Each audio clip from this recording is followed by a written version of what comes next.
Hello everyone, welcome to my channel. I am here to help you today.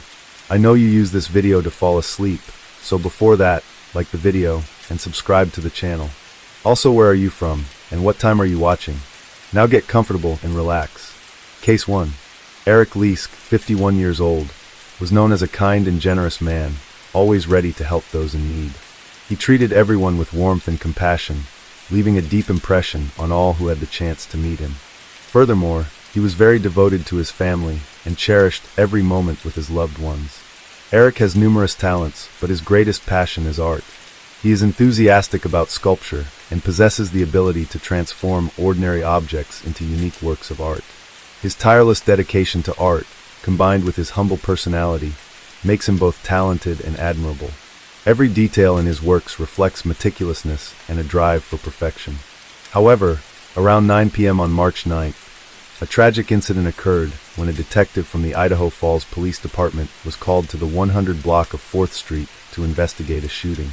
Eric's wife reported that when she and her husband awoke, they discovered a suspicious individual breaking in through the front door. In a panic, the intruder attacked her son. Without hesitation, Eric rushed to protect the child. However, the suspect fired multiple shots, injuring the son in his legs and arms, while Eric was severely injured in the shoulder and chest.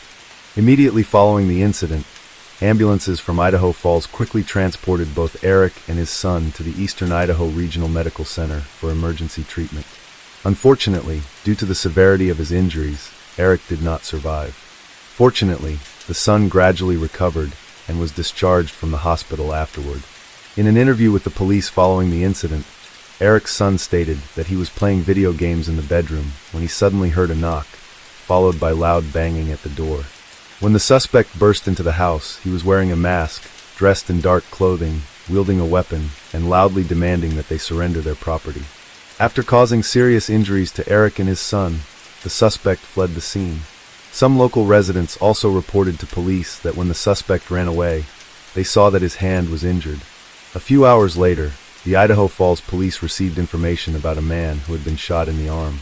This individual had asked a friend to help remove the bullet and assist him in leaving the area. At around 11 p.m., the police followed a lead and located the suspect, Lance, at the Teton Mesa apartment on 885 Lomax Street. When the police requested Lance to surrender, he refused to cooperate, resulting in a tense standoff with the Special Weapons and Tactics SWAT team. Ultimately, law enforcement had to use chemical irritants to force him outside. He surrendered shortly afterward and was taken to the Eastern Idaho Regional Medical Center, EIRMC, for treatment as the bullet remained lodged in his arm. At the hospital, Lance told the police that earlier that evening, he had gone to Eric's house to obtain marijuana. He admitted to being involved in a scuffle at the house and being shot during this altercation. However, through their investigations, authorities found no link between Lance and Eric's family, which weakened the theory that he had gone there to obtain marijuana from them. The police believed that Lance went to the wrong house, which led to this tragic incident. Notably, at the time of the incident, Lance was under federal supervision and had an outstanding arrest warrant for a serious crime. It turned out that he had a history of violent offenses. In July 2020, U.S. District Judge B. Lynn Windmill charged Lance with aggravated assault for stabbing a man in the abdomen at the Fort Hall Reservation and for stealing a pickup truck. Subsequently, in April 2021, he was sentenced to over 3 years and 4 months in federal prison in Sheridan, Oregon. Lance was also ordered to serve 3 years of probation after completing his prison sentence. In November 2023, Lance was arrested and charged with aggravated assault after attacking a man with a baseball bat. However, Bonneville County Prosecutor Randy Neal stated that the charges in this case were dismissed because one of the key witnesses refused to cooperate. Bonneville County Prosecutor Randy Neal has officially filed 5 felony charges against Lance Bronco. The charges include first-degree murder, aggravated assault, robbery, theft, and illegal possession of a weapon. He has also sought an enhancement of the sentence because Lance used a weapon while committing serious offenses such as murder and assault. If convicted of first-degree murder, Lance could face the death penalty or life in prison with a mandatory minimum sentence of 10 years. For the other charges, sentences can range from 5 years to life imprisonment. According to the prosecutor's office, the enhancement of the sentence due to weapon use could add 15 years of prison time for the 2 serious charges. Lance is at risk of facing the death penalty, so a judge has decided to hold him without bail. In March 2024, at just 23 years old, Lance was charged with 5 serious offenses related to the death of Eric Leask. Following an investigation and trial, on August 12, Lance pleaded guilty to first-degree murder and aggravated assault. He initially faced charges of first-degree murder, robbery, theft, illegal possession of a weapon, and aggravated assault. However, 3 other charges were dropped as part of a plea agreement. On October 7, 2024, Lance Bronco was sentenced to life in prison with the possibility of parole after 35 years for first-degree murder, along with an additional sentence of 10 to 15 years for aggravated assault. Both sentences will run concurrently. However, later, Bonneville County Prosecutor Randy Neal requested the death penalty for Lance and sought to revoke his plea agreement. Neal stated that Lance had repeatedly violated the terms of the agreement. Specifically, on March 14th, he was found in possession of a homemade weapon in the correctional facility. Subsequently, on May 9th, he was arrested for drug possession, and on July 6th, he was again found in possession of a shank. In addition, Lance was charged with assaulting a staff member during an exchange of items between cells, including his own. This action led to a lockdown of the cell block, during which drugs and a shank were discovered. When asked to stand up to be taken outside, Lance assaulted a deputy sheriff, necessitating the restraint of him on the floor by 5 officers. Then, the deputy sheriff attempted to speak with Lance, but Lance refused. The following day, July 11th, the deputy sheriff received an email regarding a letter from Lance's holding cell. In the letter, Lance stated that he had attacked one officer and headbutted another. He also threatened that if the police continued to disrespect him, he would take further action. The deputy sheriff suspected that this might be a sign of a plan to smuggle drugs into the prison.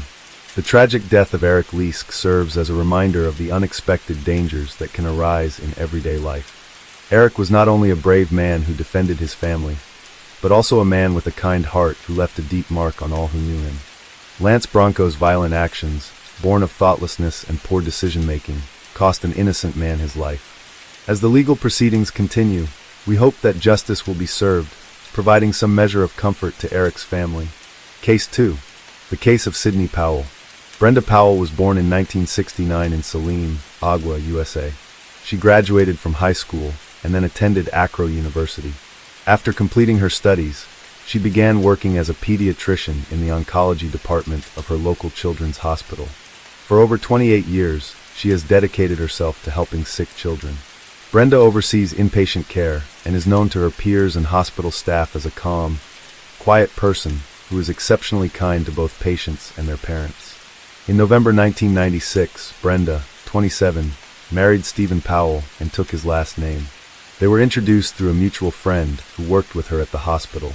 The couple enjoyed a happy life together for 23 years and welcomed 2 children, a daughter named Sydney and a son named Andrew. Since childhood, Sydney has been passionate about sports, especially football. Her family watched football together every Sunday, which helped strengthen their relationship. They also regularly visited the beach and Disneyland. As Sydney grew older, she and her mother, Brenda, began to spend more time together. While her father and brother watched football, they enjoyed shopping, which further strengthened their relationship.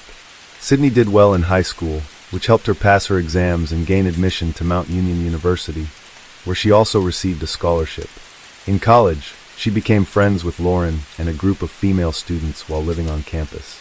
She participated in school events and was introduced to many different activities. Friends described Sydney as friendly and easygoing. Sydney's academic journey took an unexpected turn after her first year. Initially, everything seemed fine. She excelled in her classes and was praised by her teachers, ranking among the top students. Sydney began working part-time during the summer holidays to earn extra money.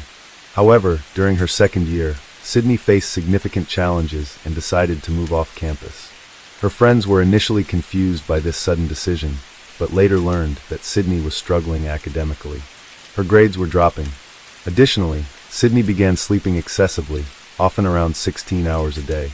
Sydney's friends thought she could handle it all because she was a smart and hard-working student who had previously done well in school. Unfortunately, Sydney struggled and ended up failing 3 out of 4 exams. Due to strict regulations, she received a notice of expulsion from the university, which shocked everyone. Sydney was worried and shared her concerns with her friends. Fortunately, they informed her that she could reapply for admission. At the beginning of 2020, Sydney resumed her studies, attending classes and sorority meetings. She happily told her friends that she had been readmitted to the university and was doing well. In early February, Sydney was notified that she had to leave the school permanently and that her expulsion would remain in effect.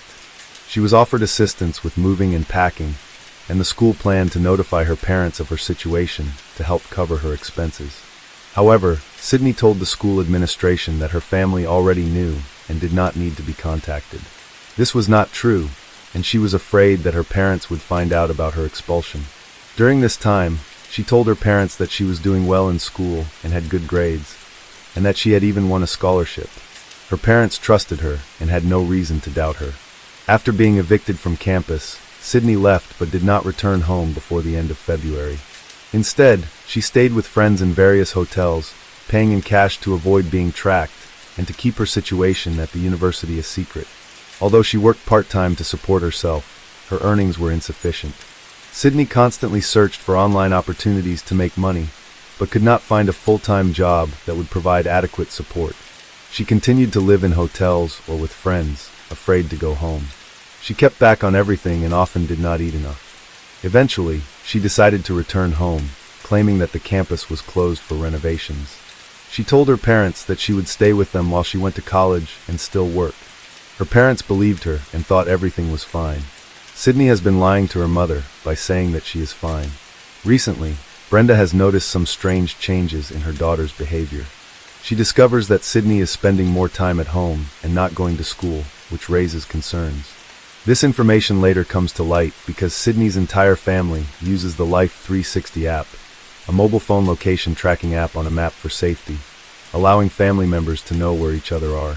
On February 25, 2020, Brenda received a notification from the app that Sydney had stayed home all day instead of coming to college as scheduled. This worried Brenda, who was concerned that something was wrong. She contacted her daughter to find out what was going on. Sydney replied that she had a week off because her teacher was absent. She mentioned that students were given assignments to complete at home and were participating in remote learning. However, Brenda began to doubt Sydney's story. She told her daughter that her explanations did not seem right and reminded her of the importance of good grades to maintain her scholarship and graduate, which would affect her future job opportunities.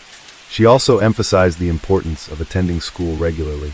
Sydney then reassured her mother that everything was fine and that she should not worry. The deception continued. On March 2nd, Sydney texted her mother, saying she was going to school and would be back by 2:30 p.m. Instead, she spent time with a friend, watching TV, while lying about her college situation. During this time, the parents noticed that something was wrong. Their daughter did not receive the scholarship, so her father, Stephen, had to pay her tuition. He tried to send money through the payment gateway, but could not complete the transaction because he had lost access to his account. Initially, he suspected a technical problem and decided to wait. However, when Stephen logged in on March 3rd while working at a metallurgical plant, he was still unable to complete the transaction. He then asked his daughter about the problem. Sydney reassured him not to worry and promised that she would look into the matter and resolve it. The Stephen realized he could not delay any longer as the deadline was near, and he needed to pay for his daughter's studies quickly. He decided to contact the university himself to resolve the situation. When he called, the staff checked their records and informed him that Sydney was not listed as a student, meaning her access had been revoked. The Stephen was shocked and thought there must be some mistake. He requested they verify the information again, and they confirmed that Sydney had indeed been expelled. However, the university staff would not disclose the date of her expulsion. Citing confidentiality rules, the Stephen used a tracking app to locate Sydney, who was supposed to be in class. Instead, he discovered she was at home while he was at work. He wanted to go home to talk to her, but he feared she might track his movements and run away. To avoid this, he left his phone at work and headed home. Before leaving, he called Sydney to gather information, but she avoided giving clear answers. During the conversation, she admitted that she was struggling at university and didn't like it there. However, she continued to lie, not confessing that she had been expelled a long time ago. Instead, she claimed she had just not been attending classes. Stephen was troubled by his daughter's situation. He believed she was capable and had a bright future ahead, but he worried that her lack of commitment to attending classes could hinder her progress. He wanted to talk to her about the issue, so they could find a solution together. On his way to work, Stephen called Brenda to inform her about their daughter's learning difficulties. Although Brenda suspected something was wrong, she hoped it was not true. Throughout the call, Stephen was concerned about Sydney's situation. However, Brenda reassured him. With a background in psychology, she had a skill for helping others and wanted to use her experience to support their daughter. She promised Stephen that she would take time off work, go home, and have a calm and open discussion with Sydney to ensure that they could all make the best decision together. Brenda then tried to contact the school, but was unsuccessful. She left a voicemail asking for a call back and then went home. When Brenda reached her private entrance, she told her husband what had happened and went inside. Meanwhile, teachers Michelle and John received Brenda's message and called her back within the hour. At approximately 12:36 p.m., Brenda answered the phone and spoke calmly to the teachers. Everything seemed normal until Brenda started screaming into the phone, followed by a series of noises. Michelle and John, who were listening on speakerphone, were confused about what was but sensed that something was wrong. Michelle and John were worried about what had happened and tried calling Brenda again, but she did not answer. After several tries, a woman finally picked up at 12:40 p.m., but it wasn't Brenda. The teachers recognized Sydney's voice and asked to speak to her mother, but the call suddenly ended. This situation made Michelle and John suspicious. They decided to contact the local police to check on Brenda. Police officer Kenneth Diss, a friend of Brenda's family, heard the call and was extremely concerned about the alarming situation. He personally called Stephen to ask what was going on at their house, but Stephen could not provide any information because he was not home. After thinking for a moment, Stephen recalled that Sydney and Brenda were supposed to be at home discussing their study problems. He suspected there might have been a conflict between his wife and daughter, but he couldn't imagine the reality of the situation. Stephen then rushed home and called his daughter, Sydney, to find out what was going on. Sydney reassures him that everything is fine and the atmosphere seems calm. However, when Stephen tells her that the police are on their way, Sydney suddenly becomes hysterical.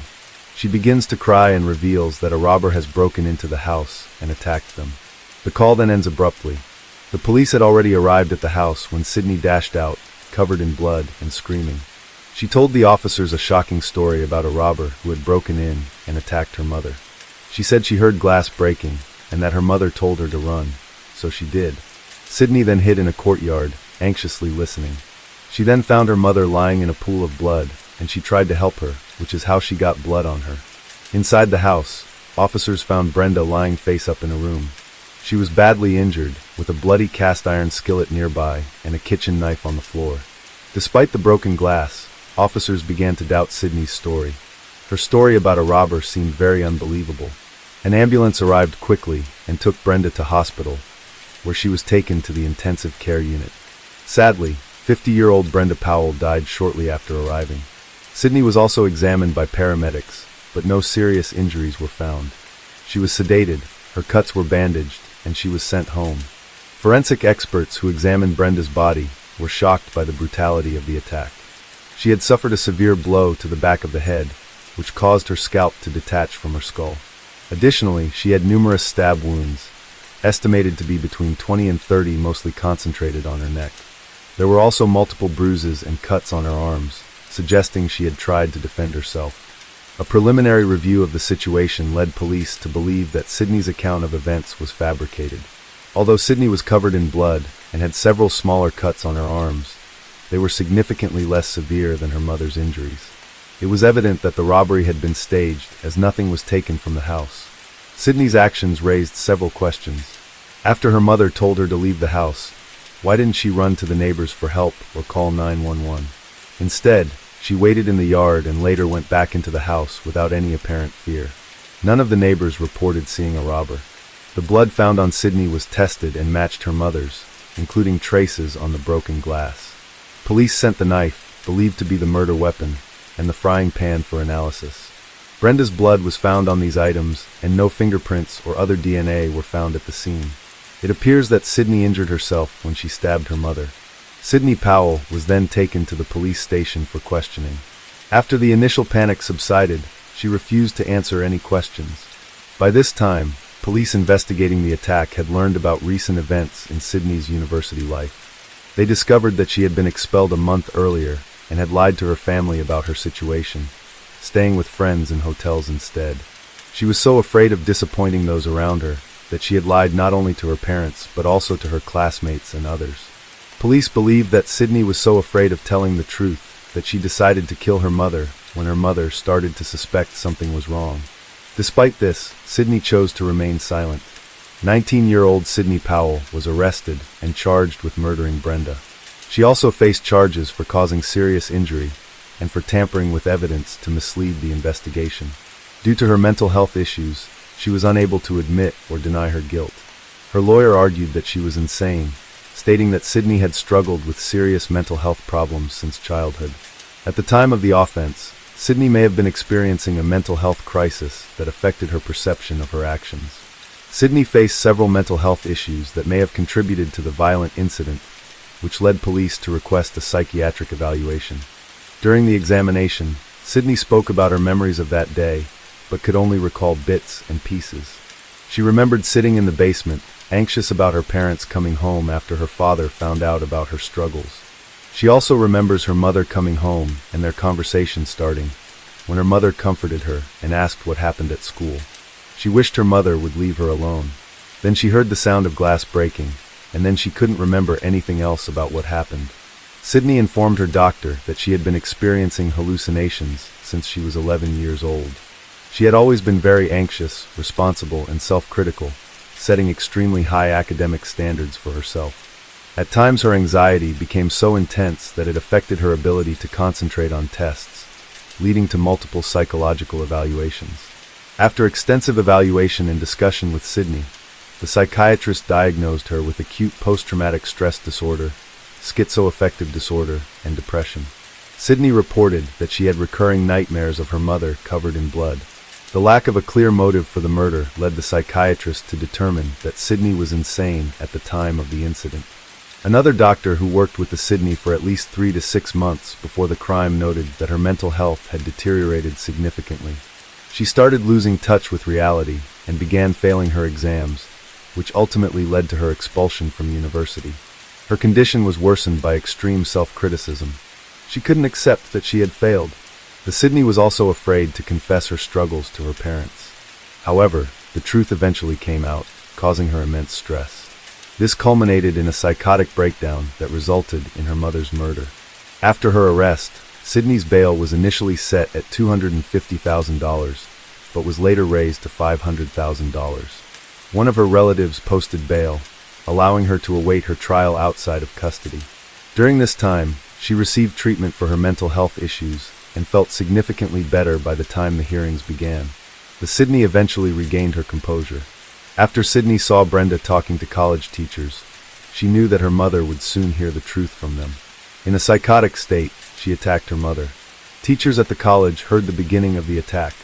During the trial, her friends and relatives confirmed that they did not notice any significant changes in her behavior leading up to the crime. Although she was upset about being expelled, she was generally cheerful and sociable. The only noticeable difference was that she began sleeping more. The defense acknowledged that Sydney killed her mother, but maintained that she was insane at the time. However, many experts disagreed with the psychiatrist's diagnosis. What everyone agreed on was that she suffered from borderline personality disorder, which is characterized by stubbornness, mood swings, and self-destructive behavior. In addition, signs of hallucinations were reported by Sydney to a psychiatrist when she was 11. There was no evidence in the medical records to support Sydney's claims, which undermined the defense's strategy. Several former friends mentioned that Sydney had exhibited unusual behavior even during her school years. One teacher recalled when Sydney was so nervous that she couldn't read anything on a test. However, teacher didn't realize that Sydney's anxiety could indicate mental health issues, so teacher didn't tell anyone. This type of anxiety continued into college, which may have contributed to Sydney failing her exams and eventually being expelled. While awaiting trial, Sydney lived with her grandmother and was prescribed medication to treat her mental health issues. The medication list and dosage were changed several times to find the most effective combination.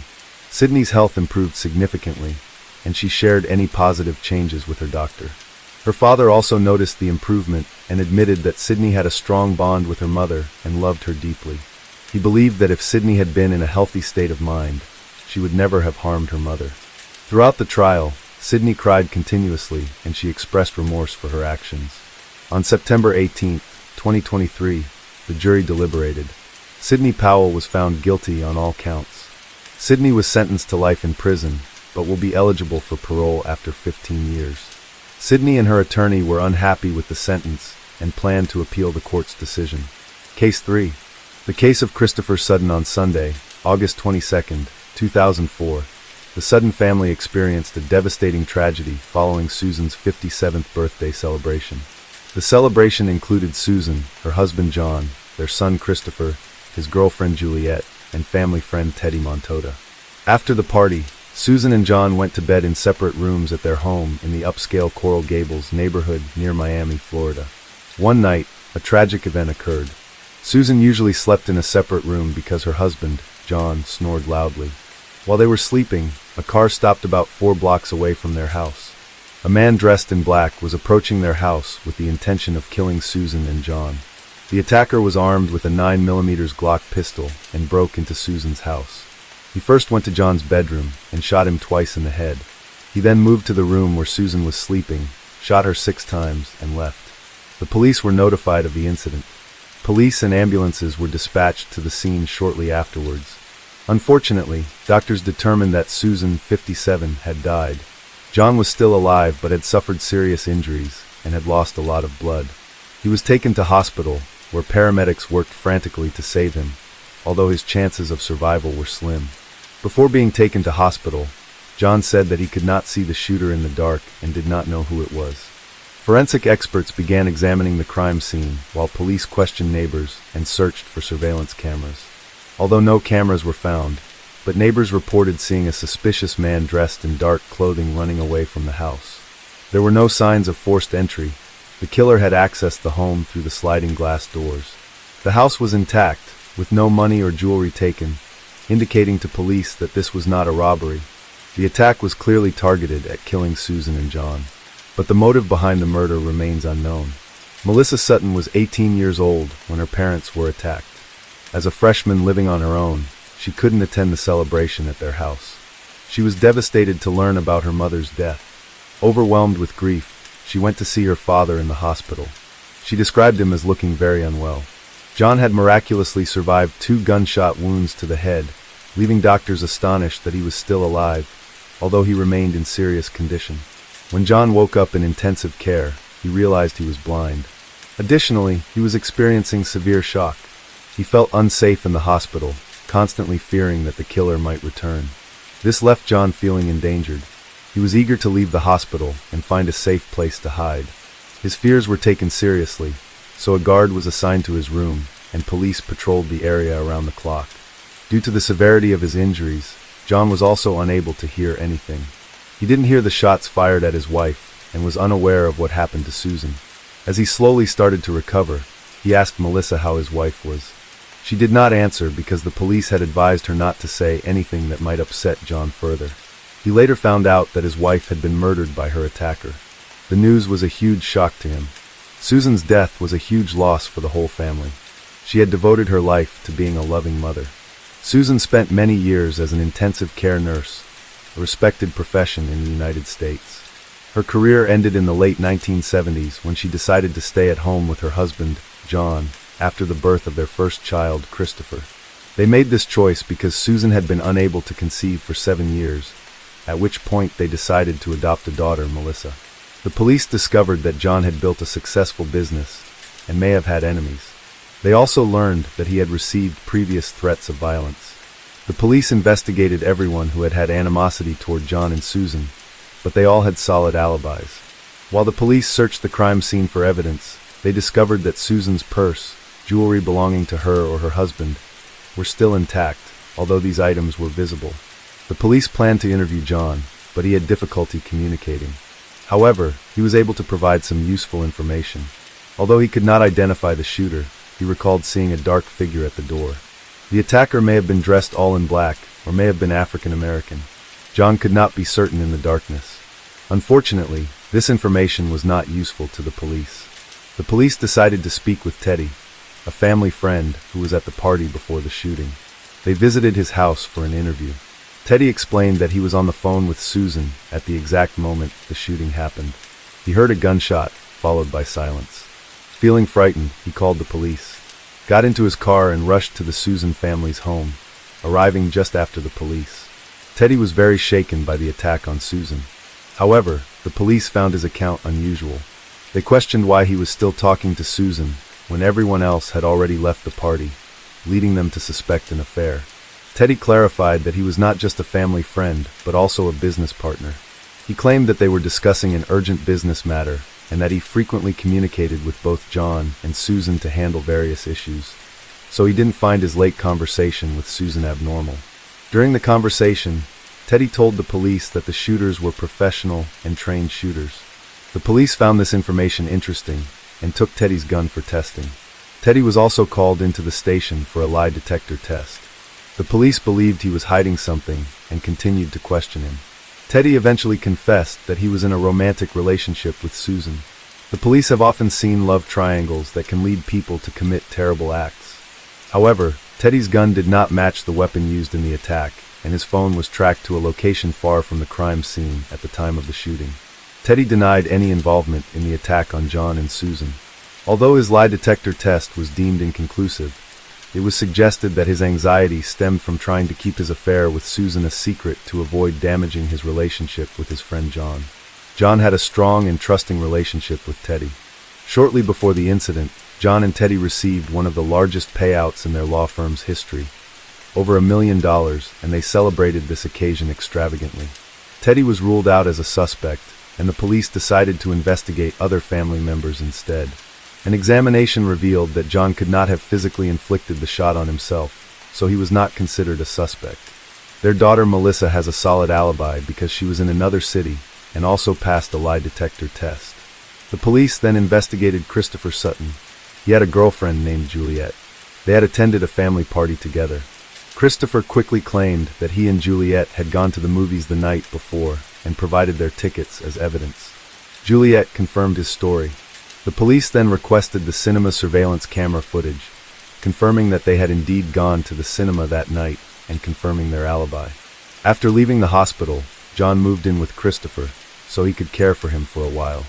However, disturbing evidence was discovered that Christopher actually wanted to kill his parents. He even threatened to kill his mother during a fight. Christopher became the prime suspect in the case. Additionally, Christopher had a criminal record that included vandalizing a teacher's home. When Christopher was 16, his parents, John and Susan, decided to send him to a reform school. Christopher was aggressive and had trouble controlling his anger, which made it difficult for him to socialize with other teenagers. He changed schools at least 6 times. He often skipped school. John would drop him off at the main entrance, walk to the door, but then Christopher would sneak out through another exit and go do his own thing. However, his absences were not his biggest problem. He also got involved in some criminal activities. One day, he and a group of friends broke into a teacher's house, causing damage and graffiti. As a result, Christopher was arrested, and the teacher filed a lawsuit against him. The damage was estimated to be in excess of $50,000, and his parents had to pay it. Christopher's family had no financial problems and could easily pay the fine. However, his family was frustrated with their son's out-of-control behavior and did not know how to handle him. Christopher was a difficult teenager who had no respect for adult authority. His rebellion began with his love of piercings and tattoos, which his parents strongly disapproved of. Despite their efforts, they were unable to change his behavior, which led to more problems. One day, Christopher pointed an unloaded rifle at his mother and sister, threatening to kill them. Shortly before Christopher's 16th birthday, Susan discovered a note in his room that outlined a plan to kill his parents to inherit their money. Susan informed John about the note, and they confronted Christopher, who dismissed it as a joke. However, when his parents saw the note, they became frightened. From that point on, they were afraid to be alone with their son in the house. They even sought legal help, which led to a court-ordered rehabilitation program. Staff from a specialist organization forcibly transferred Christopher to a rehabilitation facility on the island of Samoa called Paradise Bay. It is a strict school for troubled youth. In 1998, when Christopher first arrived at this institution, his behavior became extremely aggressive, leading to him being restrained. Following this, he was taken to a remote camp in the mountains, where he was left tied up. The staff aimed to re-educate him through these strict measures. Typically, such severe discipline was effective and helped even the most challenging cases to improve. After spending a year in a behavior correction facility, Christopher sent his parents an emotional video message. In it, he described the violence he experienced there and accused his parents of not loving him for sending him to such a place. Upon hearing this, his parents visited institutions for troubled teenagers in Samoa, but found nothing wrong. As a result, they did not believe Christopher's claims. They knew about the strict rules in place and believed they were intended to benefit troubled teens. Furthermore, Christopher was there under a court order, so his parents could not take him away. However, Christopher still hoped to leave the facility when he turned 18. John then received a court order stating that Christopher would remain in custody. The program at Paradise Bay was extended for another year, which surprised Christopher. But he had no choice but to remain at the facility. In 2000, Paradise Bay was closed after management faced multiple allegations of youth mistreatment. Christopher finally returned home on his 19th birthday, after 30 months at Paradise Bay. This situation raised concerns for the police, as his anger at being mistreated could be considered a motive for murder. After enduring such torture, Christopher may have felt the urge to take revenge on his parents. However, after returning from Paradise Bay, he changed. Christopher always showed that he had become a caring and calm son, especially in how he took care of his father following an incident. John could not believe that his son could be involved in the case, believing that Christopher had changed. However, the police suspected that Christopher had orchestrated the double murder, which was only partially successful because his father survived. Although Christopher had an alibi, he may have hired someone else to carry out the crime. The police needed to gather evidence to support their suspicions, so they brought him in for a second interview. In this conversation, Christopher reveals details that have not been revealed to the public and remain confidential. Christopher said he went to the scene of the incident. He saw the shooter walking down the hallway, and his mother Susan had been shot 6 times, information that was later confirmed during the investigation. Christopher also recounted the order in which the shots were fired and other key details. While Christopher appears distraught and cries over his mother's death, the police believe he is lying and is actually a criminal. However, Christopher was supported by his girlfriend Juliet, who also seemed shocked by the incident. She said she herself had been in shock for a long time, following the news of the shooting. Juliet met Christopher when she was 17 and he was 19, having just returned from a school for troubled youth. She described him as kind, polite, and courteous, and he made a strong positive impression on her. He treated her like a true gentleman, so she could never imagine that he could commit murder. Juliet said that his parents welcomed her into their family. His mother, Susan, taught her how to apply makeup and helped her develop her dressing style. His father, John, also supported her by giving her a job at his law firm. The couple's parents supported them financially without expecting anything in return. They were happy to see the couple together. When police first encountered Christopher at the crime scene, it was shortly after he had been informed of the incident. He appeared to be very upset, and one officer noticed tears on his face. However, his initial statement to police during questioning shattered the impression of sadness. He quickly explained that he and Juliet had had dinner with their parents, but left at around 9 p.m. to go to the movies. He then gave the police their movie tickets. Instead of asking how he's doing, he focused on justifying his actions and emphasized his alibi before any charges were brought. Police carefully reviewed surveillance footage from the cinema, which showed Christopher leaving after the movie around midnight. They noticed he immediately used his mobile phone to make a call, arousing curiosity about who he was contacting. The police quickly checked all his calls. Police later determined that Christopher had contacted a man named Garrett Kopp 331 times in the days leading up to the murder, which raised suspicions. Garrett, a police officer with a criminal record, had come to the attention of police. They suspected he might be involved in the crime. The case drew attention to Garrett's troubled past, including multiple arrests, adding to police suspicions. Police began to consider Garrett as a potential suspect. At the time of the case, he was out on bail. When police examined the weapon used in the murder, they found it to be very similar to Garrett's Glock, so he was taken to the station for questioning. Garrett had a tense conversation with the police and later admitted to attacking John and Susan. However, Garrett insisted that he did not act on his own. He said that Christopher had threatened to kill him and his son if he did not comply. Garrett insisted that the idea for the attack was entirely Christopher's. He also said that Christopher had given him the gun and had left the door unlocked, allowing him easy access to the house. The police arrested Garrett and charged him with murder, but his testimony was not enough to keep Christopher in custody. Juliet was questioned by police who believed she had more information than she was revealing. Despite their efforts, she denied any involvement and insisted on her innocence for several hours. The interrogation lasted 13 hours in total, but the police did not record it.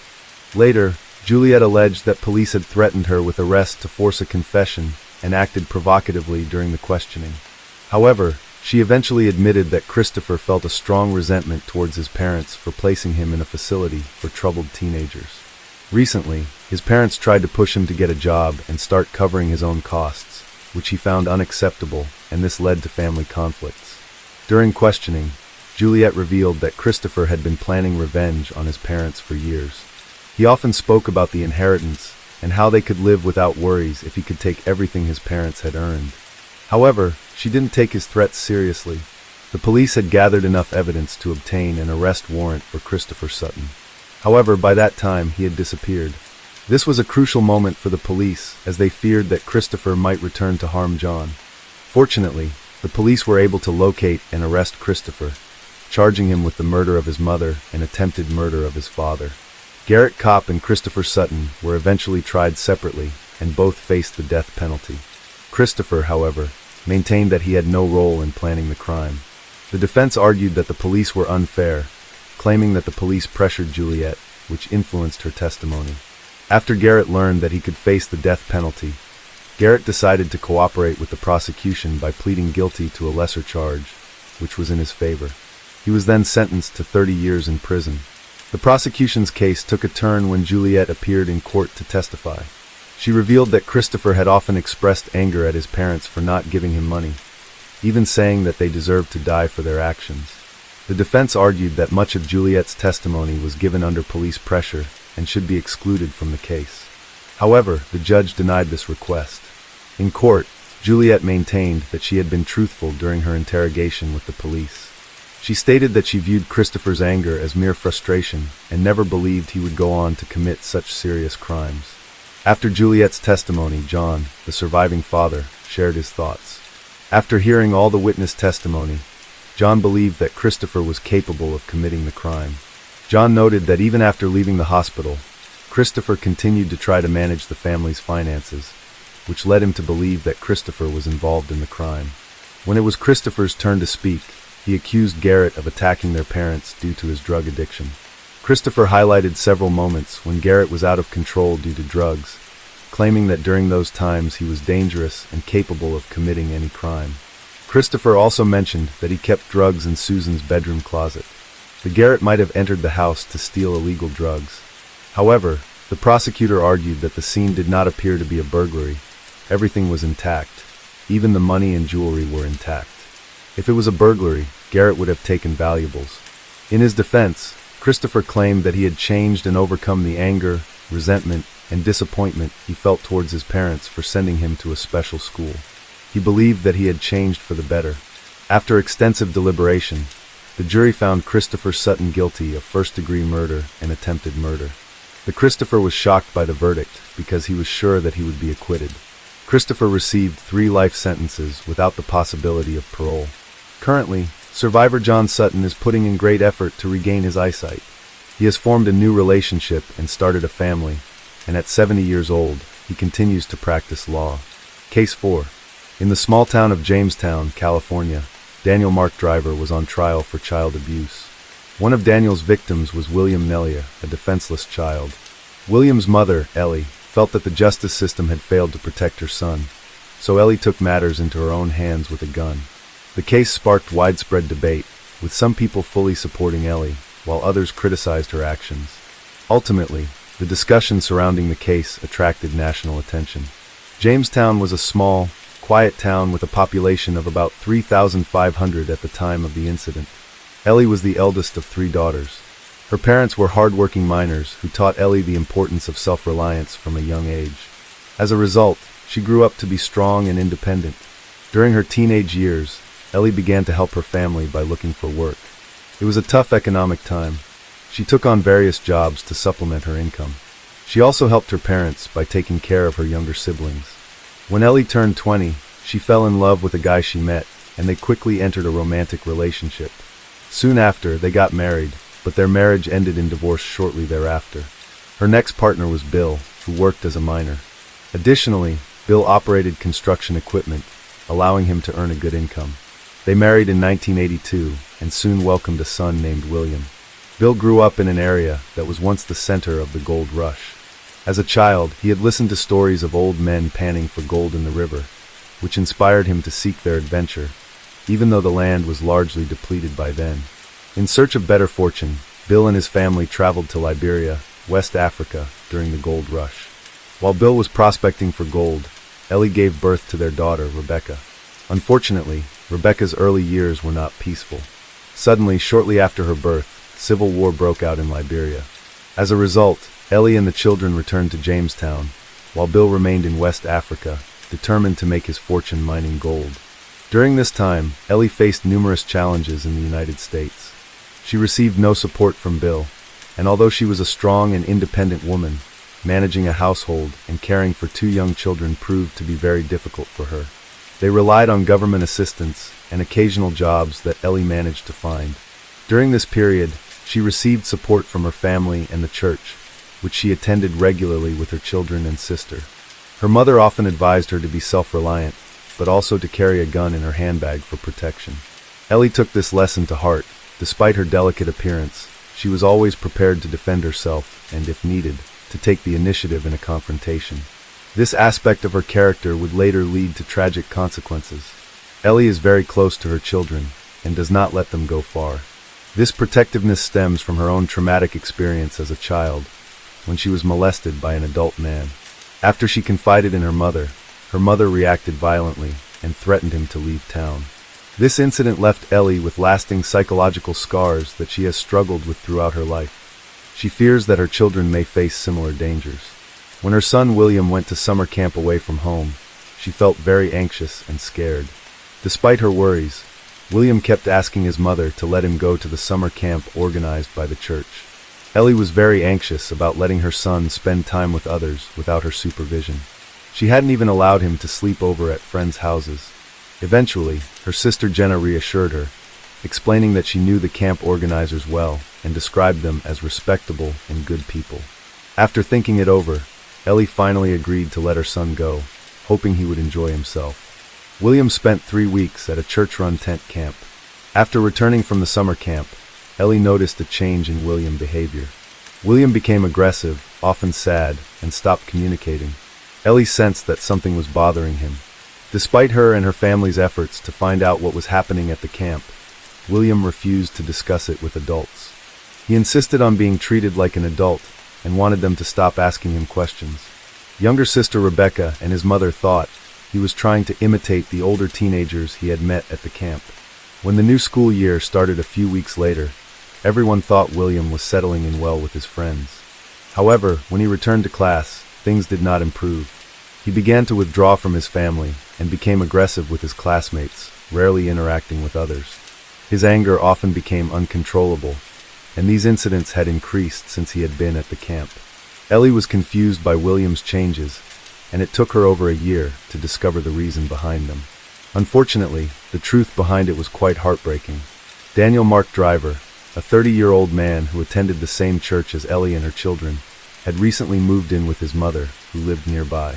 He was considered a good man and an active member of the church, known for his community involvement and willingness to help other parishioners. He always carried a Bible with him and could easily recite passages from it. Daniel took on the role of kitchen staff at the summer camp and also helped supervise the children, who always spoke positively of him. He is a natural psychologist. According to his parents, Daniel can help solve any difficult situation. Students often come to him to confide in him when they are in trouble. Many boys who do not have fathers consider Daniel as a father figure. With his persuasive skills, he can talk to any teenager. William experienced a significant change in his relationship with Daniel. William used to enjoy spending time with Daniel and interacting with him. But after returning from summer camp, William became noticeably anxious even during casual encounters.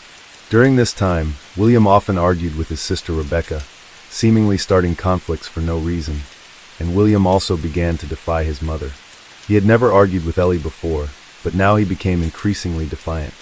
Occasionally, William's Aunt Jen, who was very close to the family, would take William to her home for the weekend.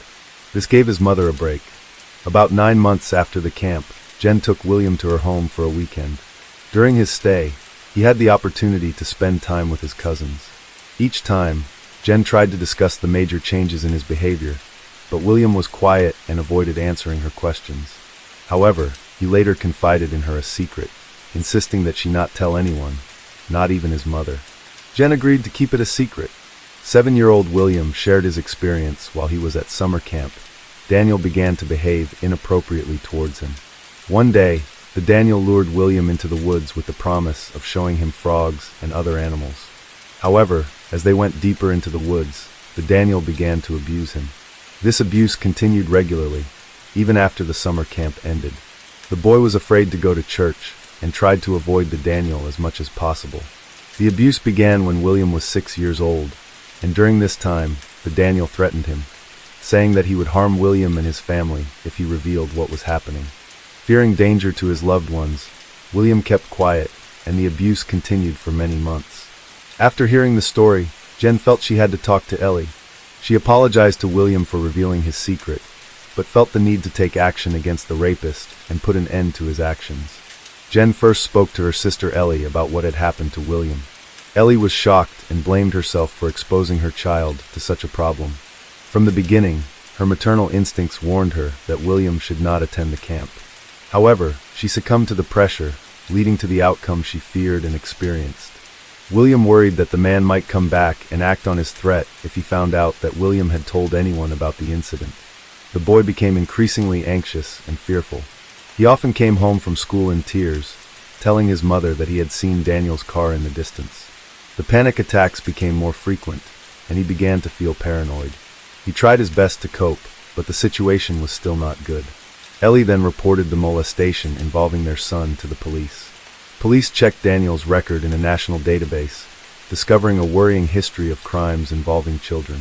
In 1984, he was charged with indecent exposure to 5 boys in the San Jose area. Although he was arrested, his church community sent letters of support to him before the trial.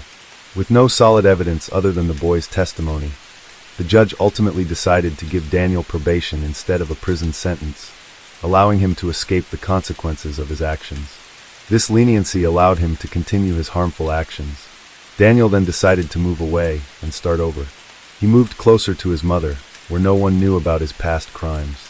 Daniel also started attending church and developed a healthy relationship with a woman who had a young son. He became more involved with the children, working with them, giving them advice, and eventually got a job at a church summer camp, where he was often around children. However, the woman began to notice Daniel's unusual behavior towards her child and started to pay closer attention. She eventually asked her son if Daniel had ever bothered him, but the boy appeared confused and insisted that nothing inappropriate had happened. The mother, doubting her son's honesty and fearing he was too scared to speak up, did not dismiss her concerns. She continued to monitor Daniel's behavior. A few months later, she caught Daniel molesting her son.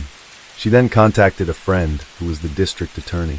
A background check revealed that Daniel had served 5 months in 1983 for child abuse.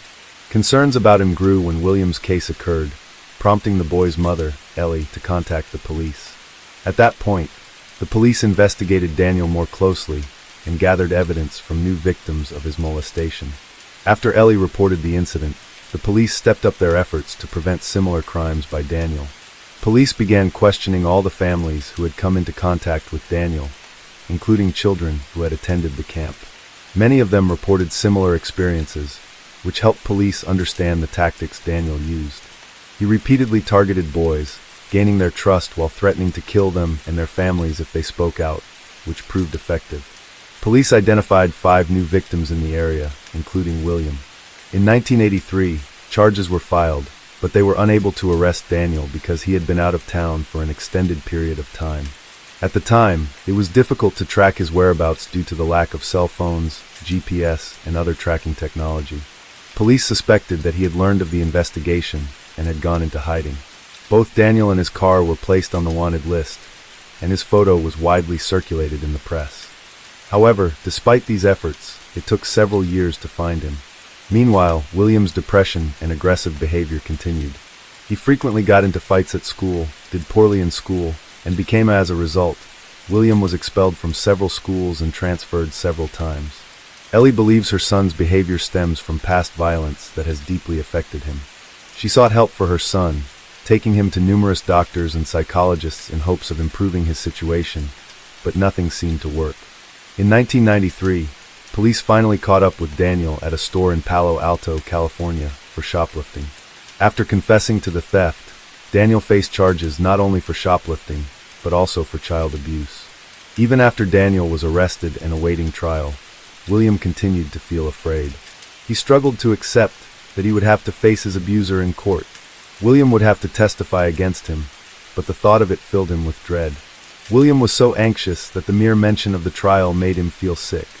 In desperation, Ellie approached the prosecutor to request special arrangements for her son's testimony. She hoped William could testify without Daniel present to spare him serious emotional distress. Unfortunately, the current rules required William to appear before a jury. To address this situation, the only solution was to install cameras so that the William could provide testimony from another room. He would be recorded, and the video would be shown in court. Unfortunately, the small community lacked the funds to set this up. As a result, William had to appear in court like the other boys who had also been victimized by the Daniel. The trial was challenging due to the presence of many emotionally and physically traumatized children. The boys who had already testified had experienced significant distress, but they managed to get through it. On April 2, 1993, 11-year-old William was one of the last witnesses to take the stand. Ellie tried to prepare him for his meeting with Daniel the criminal as best she could. However, when the car carrying William and his relatives arrived at the courthouse, William did not want to leave. He began to have a panic attack and vomited violently. Ellie reassured him that he needed to testify because testifying was the only way to ensure that a dangerous person would be locked up and unable to harm anyone else. William understood the importance of his testimony, but his fear made it difficult for him to calm down. Ellie, William, and the aunts waited outside the courthouse to be called to testify. During this time, they tried to comfort William and help him calm down. Suddenly, a van arrived at the courthouse and Daniel was taken out. When William saw Daniel, he felt nauseous again. Ellie stared at Daniel as he walked through the courthouse yard. She later remembered that Daniel just smirked and walked past. She felt a burning hatred for this man. As they left the building, Daniel's ex-girlfriend and her son, who was also a victim, testified against him. The woman told Ellie that things were not going well. She noted that the children were nervous and confused in their testimony. Daniel took advantage of this by highlighting inconsistencies in their testimony. He continued to put the children in difficult situations, asking distressing questions that only made them more confused. They became increasingly upset, some of them crying. This makes Ellie worried about William. Ellie fears that the situation could affect the trial, potentially allowing a dangerous criminal to escape justice and return to his former criminal ways. At that moment, Ellie Nestler suddenly realizes that she must serve justice, and Daniel must be stopped forever. Court in this county lack modern security features like metal detectors. It is easy to carry guns inside, and many people in the community, including Jen, carry weapons for self-defense. While on the street, Ellie reached into her purse and quietly pulled out a gun. She hid the weapon as they entered the courtroom, where Ellie shot Daniel 6 times. 5 of the bullets hit him in the back of the head and neck, killing him instantly. People in the courtroom panicked and fled, and police rushed in with loaded guns. Jen stepped in front of her sister, causing Ellie to throw the gun to the ground and raise her hands in surrender. She was then arrested. The shocking story of a mother staging a lynching during a hearing quickly made national headlines. Within a week, every major media outlet had covered the incident, sparking widespread debate about the lynching. Many saw Ellie as a hero, receiving overwhelming support from local residents, especially those affected by the event. 2 local banks even set up defense funds that the community could contribute to for Ellie, leading to a rush of donations from her supporters. Items such as t-shirts that read "Good Shot Ellie" became popular and which sold well. Similar stickers could be found on cars all over the country. Despite this, Ellie couldn't be celebrated as a national hero for her actions. She was arrested and had a bail set at $500,000. This amount was provided by a guarantor from Simon, allowing her to return home before the hearings and await trial in her own community. However, not everyone agreed with her decision, and she faced criticism from some members of society who accused her of taking the law into her own hands. Still, the majority, including the local community, viewed her as a protector of her child. Police uncovered additional details about Ellie's situation. They found that she had been under the influence of illegal drugs when she fired her weapon in the courthouse. Ellie claimed she used these substances to give herself the courage needed to endure the stressful courtroom hearings. In October 1993, she received a diagnosis of breast cancer, with doctors estimating she only had 5 years to live. Initially found guilty of manslaughter, Ellie was sentenced to 10 years in prison. However, her conviction was later overturned due to the jury's misconduct. She then reached a plea deal with the prosecution, admitting guilt to manslaughter, and ultimately served 3 years in prison before her release.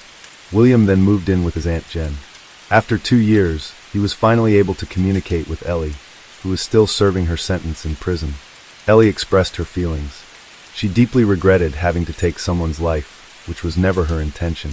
However, she felt that the justice system would not be able to protect her son and other children from a dangerous criminal. The only reason she pulled the trigger was the fear that Daniel would be released again. William's life was ruined at a key moment in his growing up. He was molested and then dragged through the courts. William became a hooligan, got involved with bad company, and lost his way. As a result, he had frequent encounters with the law, with courts and prison becoming a regular part of his life. He was first charged with a crime at the age of 14. He was incarcerated 18 times between 1999 and 2004 for various crimes. His criminal record was extensive, including charges of robbery, assault, illegal possession of a weapon, and drug-related offenses. In 2004, when he turned 23, William was living freely, had several tattoos, and resided in his family's house. He didn't have a permanent job, so, similar to his mother in her younger days, he was searching for temporary work for short periods. However, while Ellie had to do this out of necessity, due to the economic crisis, for William, it was a result of his involvement in criminal activities. In 2004, he also took a part-time job with his friend David, helping to clean his house during construction and repairs. David had become disabled from working in the oil fields. In June, a dispute arose when tools went missing from the construction site, with both sides blaming each other. When the police arrived, William attacked David and beat him. Due to this incident, along with the previous charges, he was sentenced to 60 days in prison, but was released after only 30 days. On July 26, 2004, just an hour after his release, he returned to his workplace. David attempted to escape, but was unable to due to his disability. William then attacked David, kicking him in the head several times. As a result, David lost consciousness and died in hospital the following day. William fled the scene, but was arrested a few days later and charged with first-degree murder. In June 2005, William Nessler was sentenced to 25 years in prison. Rebecca was the only one to escape the tragic fate and now lives a normal life with her family and children, often reflecting on the absence of her mother and brother during important moments. She deeply misses her brother William, who always looked out for her. Rebecca believes that William would not have ended up in prison if their mother had not shot Daniel. This tragic event caused a series of unfortunate events that made their lives worse. Despite this, she does not resent her mother. She understands that her mother was confused and made a hasty decision. In the end, Rebecca feels that her mother's actions prevented many boys from facing the same fate. Ellie's life ended in tragedy. In addition to battling breast cancer, she faced legal troubles. She became involved in distributing illegal drugs. In 2002, she bought materials for making drugs from a police informant. Initially, Ellie provided some drugs to the informant, but 5 days later, when she returned to collect the pills, she was arrested after the informant reported her. Ellie confessed to her crimes and was sentenced to 6 years in prison, but she only served 4 years. She was released in 2006, but sadly, Ellie Nessler passed away from breast cancer on December 26, 2008, at the age of 56. When Ellie died, William asked to be released from prison to say goodbye to his mother, but his request was denied. 2 years later, in 2010, Rebecca and a reporter visited her brother in prison. They spoke for about 2.5 hours. During the conversation, William was very reflective, reviewing everything that had happened in his life. He did not try to justify his actions or blame anyone else. He noted that he felt he had been pushed down a path of self-destruction at the age of 6, a burden he would always carry. William emphasized how public opinion affected him, especially when the case of Daniel, a rapist who was murdered in court, was heavily covered by the media. The attention affected him. The whole community knew that William was also a victim, sexually abused at the age of 6. People discussed his past, which made him feel ashamed. He doesn't want this attention, but it's hard for him to escape it. Case 5. Shil Kovlin grew up on the west side of Manhattan. Shelley's life was marked by a love of learning and academic excellence, earning a degree in wealth management. This degree opened the door to a successful career in Swiss banking. Shil's career flourished, and she became skilled at managing multi-million-dollar portfolios for her clients. However, despite her professional success and financial security, Shil felt unfulfilled. She longed to start a family of her own and become a mother. In an effort to change her circumstances, Shil attended a Jewish singles event in February 1998, where she met a 26-year-old man named Rod Kovlin, who also worked in the banking sector. Shil and Rod were a young couple with many similar interests and ambitions. Their relationship developed quickly despite their significant age difference. They spent all their time together and then decided to get married, feeling that everything was just right. Some people thought they were rushing into marriage, but for Shil and Rod it was perfect. They had 2 beautiful children, a boy and a girl, and their family was complete. However, their happy life was shattered on New Year's Eve 2009 when Shil died in a tragic accident. At first, the police thought it was just a freak accident. On December 30th, 2009, 2 police officers were finishing their night shift at a Manhattan police station. They received an emergency call from Rod Kovlin, Shil's husband, who had called in a panic to report that he had found Shil in her bathtub, submerged in blood, and that she was dead. He followed the police's instructions to pull her out of the water and attempt to resuscitate her. However, it soon became clear that his efforts to save her life would not be successful. As Shil's body was cold and motionless, Rod Kovlin covered her with a blanket and waited for the police to arrive. Police quickly arrived and investigated the scene. Upon arrival, they assessed the situation and blocked off a downtown Manhattan street. Initially, officers suspected that Shil's death may have been a suicide. Inside the apartment, the police found scattered children's toys. Proceeding to the bathroom, they discovered the Shil wrapped in a blanket by her husband. The bloody water in the tub and the wet floor indicated that Rod Kovlin had recently pulled the body from the water. A bleeding wound on the back of Shil's head was visible. Police found a torn hinge on the cabinet in the bathroom where Shil died, suggesting she fell after losing her grip on the doorknob. Experts concluded there was no forced entry after checking around the house. The detective working the case decided to talk to the family members. During the interview, it was discovered that Shil and Rod Kovlin's 9-year-old daughter was the first to discover her mother's body. Traumatized and shocked by what she saw, she told the police what had happened. It turned out that the night before, she and her younger brother had slept in their mother's bed. Waking up in the middle of the night and realizing that her mother was not there, she went looking for her and stumbled upon the horrifying scene in the bathroom. She quickly called her father, Rod Kovlin, who had recently separated from his mother and was downstairs. He rushed into the bathroom, pulled his wife's body out of the water, and called emergency services. Her account of the events matched Rod Kovlin's, supporting the theory that her death was an accident. The police informed Shil's family of the tragic event, leaving everyone in shock. An autopsy and forensic examination were scheduled for the following day. When the medical examiner contacted investigators to begin the examination, he was surprised to learn that this procedure would not take place, despite being necessary. This left the examiner confused. It was later discovered that a rabbi from Shil's synagogue had intervened.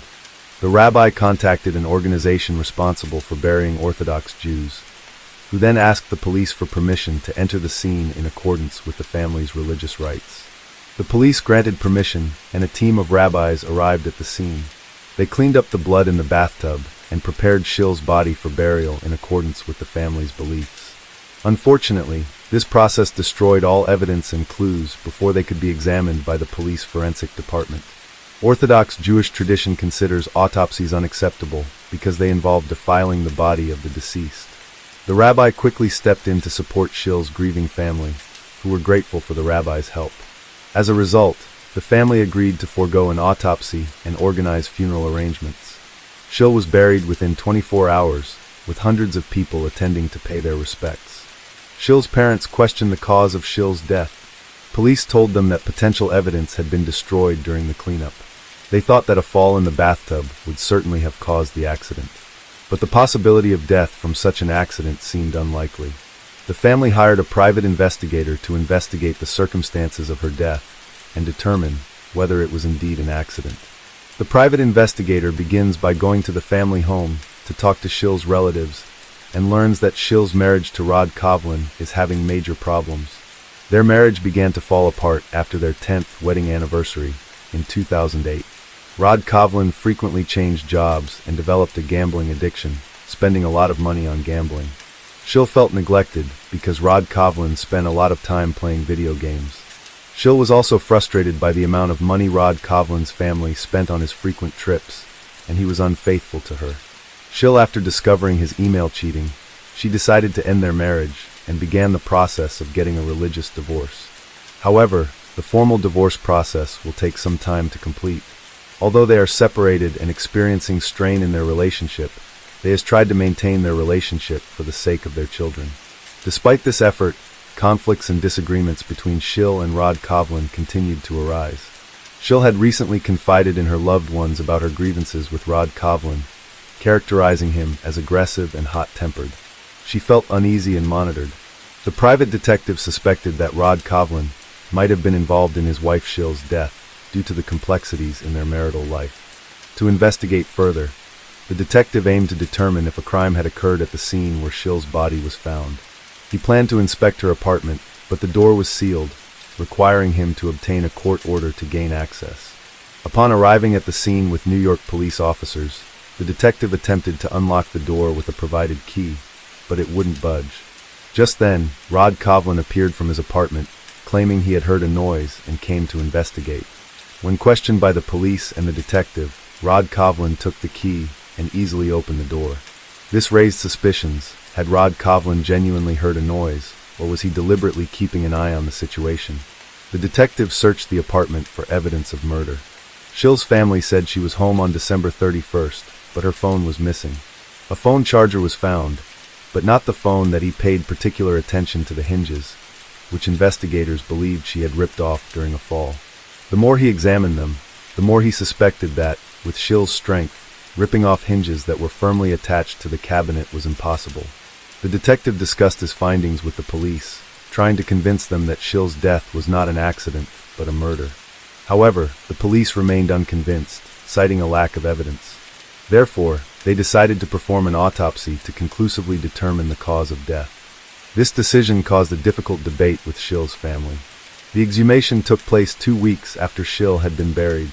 Her loved ones were deeply distressed by the decision. In the Jewish faith, exhumation is considered negative and many religious leaders oppose the practice. The family needed time to think about their next steps. They felt the need to find out the truth about their daughter's death, so they agreed to exhume her body. However, the exhumation process was difficult, so the family had to apply for a special order from the prosecutor's office. Even with the family's consent, they still had to make sure that all the necessary paperwork was completed. Once all the paperwork was completed, they proceeded with the exhumation and autopsy. The autopsy results showed that Shil did not die from a fall, but from strangulation, which caused her to suffocate and break her neck. The official cause of Shil's death was revised, and it was no longer considered an accident. Instead, it was officially ruled a murder. The detective's suspicions and efforts were vindicated. The autopsy results were instrumental in prompting the New York Police Department to reopen the investigation into Shil's death. Detectives began scrutinizing new evidence, including phone records and bank statements. They also interviewed everyone who had interacted with Rod Kovlin and Shil. The attorneys shared information about Rod Kovlin and Shil during the first divorce hearing in May 2009. Rod Kovlin claimed that he could not afford the money because he was unemployed, but the judge said that he had to give up gambling and electronics. In court, Rod Kovlin's true nature was exposed, and he continued to criticize Schill, making false accusations about her lifestyle, finances, and behavior toward their son. He even called Schill's workplace to defame her. In the subsequent divorce hearing on July 7, 2009, the court banned Rod Kovlin from spending time alone with the children, a ban that remained in place even after Schill's death. The court also denied Rod Kovlin custody of the children and awarded custody to Rod Kovlin's parents through a social worker. This decision likely angered Rod Kovlin greatly. Police interviewed a former caregiver who had cared for Rod Kovlin's children before he fired her. It was discovered that on December 30th, Schill had received an expensive keratin hair treatment that cost hundreds of dollars. The care instructions emphasized avoiding humidity and high temperatures for several days, essentially prohibiting baths or showers. Schill's autopsy revealed no signs of bathing on the day of her death, leading investigators to speculate that she may not have taken a bath. Detectives reviewed surveillance footage from the building, which showed Rod Kovlin leaving his apartment at 4 a.m. on the day of the murder, dressed to go out. He returned a short time later. The building's security guard found this unusual, as Rod had never left the building that early. The security guard asked Rod Kovlin if he needed anything, but when he said no, Rod Kovlin returned with the chocolate bars and gave them to the security guard. Investigators believed that Rod Kovlin's actions were intentional to create an alibi, and as a result, he became the prime suspect. Schill and Rod Kovlin were still married, which meant that absent a will or divorce, Rod Kovlin would inherit her estate, which was worth over $5 million. Additionally, on December 31, 2009, Schill scheduled a meeting with her attorney to update her will and remove Rod Kovlin from the list of beneficiaries, which posed a significant threat to Rod Kovlin's rights and provided a clear motive for the crime. All of Schill's assets were frozen in a safe deposit account. It is likely that Rod Kovlin knew about Schill's plans to remove his name from her will, as he may have been monitoring her activities. A review of the surveillance footage revealed that Schill had returned home at 8 p.m. the night before the crime, talking on her phone. However, the phone had gone missing after the crime. The investigators decided to conduct another search of the crime scene, and upon returning to the apartment, they quickly found Schill's mobile phone lying on her bedside table, still connected to the charger. When questioned by the police, Rod Kovlin hired a lawyer, Ed, who advised him to remain silent. As a result, investigators had to continue searching for new evidence implicating Rod Kovlin. When they examined Rod Kovlin's phone records, they discovered frequent calls to the number of Deborah Holmes, a married woman with 3 children. 5 months before Schill's murder, Rod Kovlin and Deborah met at a sick-bow tournament and began a passionate affair. They often met at sick-bow tournaments or played together online. Investigators saw an opportunity to gather information and decided to contact Deborah with a few questions. However, to their surprise, Deborah responded that her attorney had asked her not to cooperate. Faced with Deborah's refusal to speak, the police asked for the name of her attorney. The response revealed that Deborah and Rod Kovlin were the same attorney. As a last resort, the police searched Schill's newly discovered phone for incriminating text messages or electronic communications between Rod and Deborah. All data had been completely erased by a professional. Even skilled programmers were unable to recover the deleted messages. Over time, it became clear that he had succeeded in evading justice. While his crimes may have been well executed, the rabbi's meticulous cleaning of the bathroom was a major factor in hampering the investigation. By removing all traces of blood and other evidence, they destroyed DNA, making it increasingly difficult for investigators to collect evidence. The case stalled because Rod Kovlin confessed to the crime, and a lack of evidence prevented the case from going to trial. 5 years have passed since the investigation into Schill's death began, but no arrests have been made. Police have searched for clues and evidence of Rod Kovlin's involvement in Schill's death for years, but to no avail. However, the case took a turn when Rod Kovlin's mistress, Deborah, came forward. She contacted the police, and they invited her to the station for questioning. Deborah had recently broken up with Rod Kovlin, which prompted her to contact the police. She shared information with the police that Rod Kovlin had conspired to gain custody of the children, but because he was a suspect in Schill's death and did not have custody of the children, he could not access the money Schill left behind. Rod Kovlin hatched a sinister plan to get his hands on Schill's fortune. Rod Kovlin planned to manipulate his 15-year-old daughter into falsely accusing her grandfather, Rod Kovlin's father, of assaulting her. This would result in the grandfather being imprisoned and losing custody of his granddaughter, and Rod Kovlin would give his daughter a large sum of money upon completion of the mission.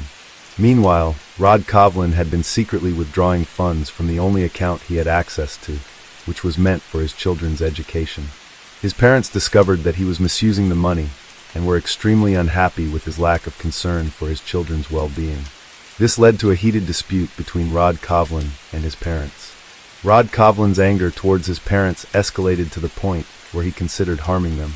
In 2012, he confided in his lover, Deborah, about his plan to have his daughter poison his parents' tea with rat poison. He believed that since his daughter was a minor, she would receive a lighter sentence if caught. Following this, Rod Kovlin came up with several other schemes.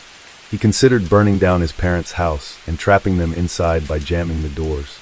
Rod Kovlin also thought about arranging a fake marriage for his daughter to a Mexican man, which would have forced her to give up part of her inheritance to him. The police were shocked by the details of Rod Kovlin's plans.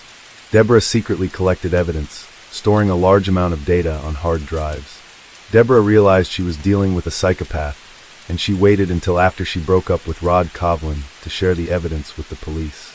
The recordings she collected of Rod Kovlin's conversations with various people. The police now had to listen carefully to these recordings to find conclusive evidence. Deborah's contribution to the investigation was crucial. As the investigators analyzed the recordings, they made a surprising discovery. In a conversation with a friend he met through backgammon, Rod Kovlin casually mentioned that he had keys to Sheil's apartment and could enter it at any time. Investigators found that Rod Kovlin was plotting against his own daughter, planning to pin the responsibility for the Sheil's demise on her. Thanks to all the information gathered, the police finally had compelling evidence to charge Rod Kovlin with the demise of his wife. On November 1st, 2015, Rod Kovlin was arrested. Sheil's family awaited the trial of their daughter's perpetrator, but victory was not assured. Rod Kovlin, while incarcerated, shared intimate details of his wife's murder with a fellow inmate. He even reenacted the strangulation, which matched the autopsy results. During the 7-week trial, the jury heard testimony about the heinous crimes he planned to commit, including murdering his wife, targeting his parents, and framing his own children. The jury was horrified by his cold-blooded nature. In March 2019, the court convicted Rod Kovlin of murdering his wife, Sheil. Although there was no direct eyewitness, the overwhelming evidence led to a life imprisonment sentence. With the possibility of parole after 25 years, Rod Kovlin will no longer pose a threat to his family or the people of New York. Case 6. The case of Autumn Taggart in 2018. Autumn Taggart was a single mother living in Windsor, a city near the U.S.-Canada border.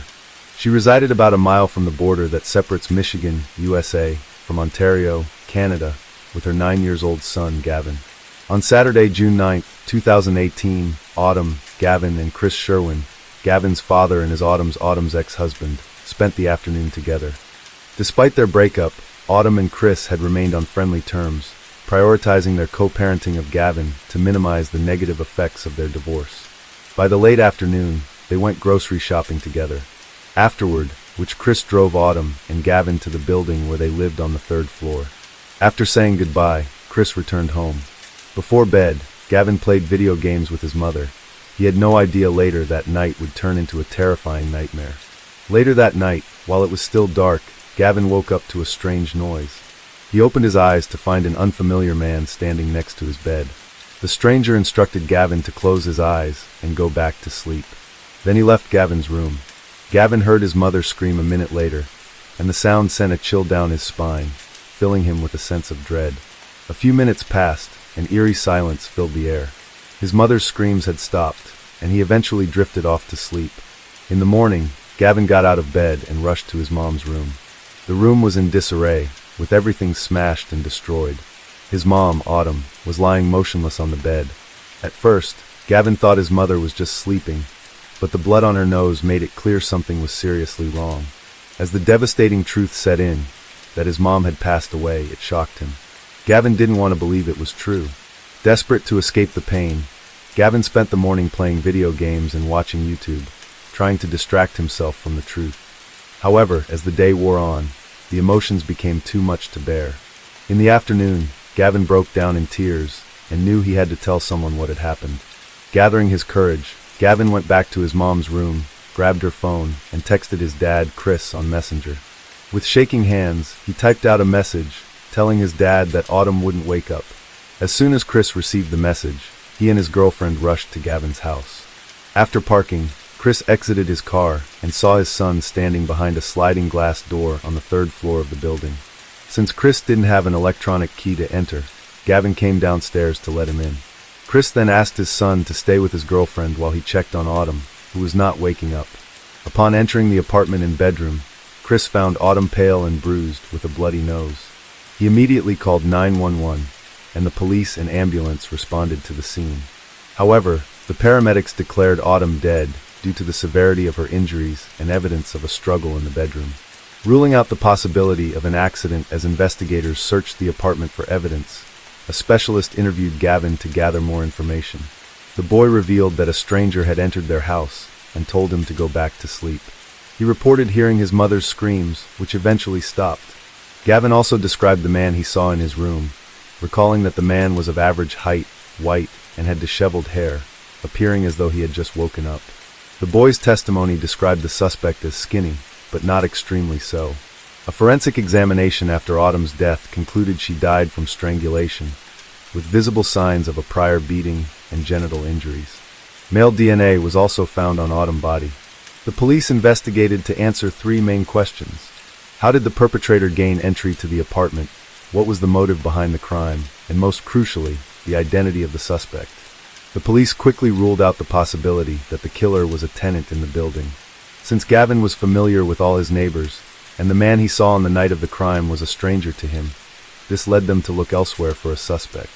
To enter Autumn's apartment, the perpetrator needed more than just an electronic key to the building.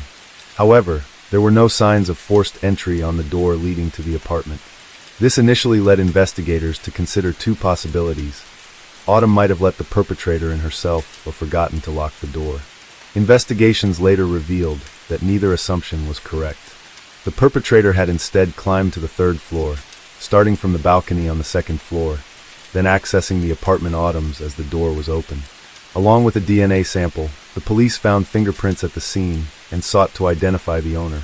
It was 12 days after the body was discovered that the police released the victim's identity in hopes of gathering tips from the public. Anyone with potential information about the case was asked to contact detectives. On the night of the crime, a witness reported seeing a new black SUV, believed to be a Honda Pilot, in the parking lot next to the building. The SUV was present until around 6 a.m. Detectives suspected that the SUV's owner might be connected to Autumn's death, speculating that the perpetrator could have used the vehicle's roof as a stepping point to access the balcony. This building had distinctive protrusions at its corners that could have aided the perpetrator in climbing from the second floor to the third.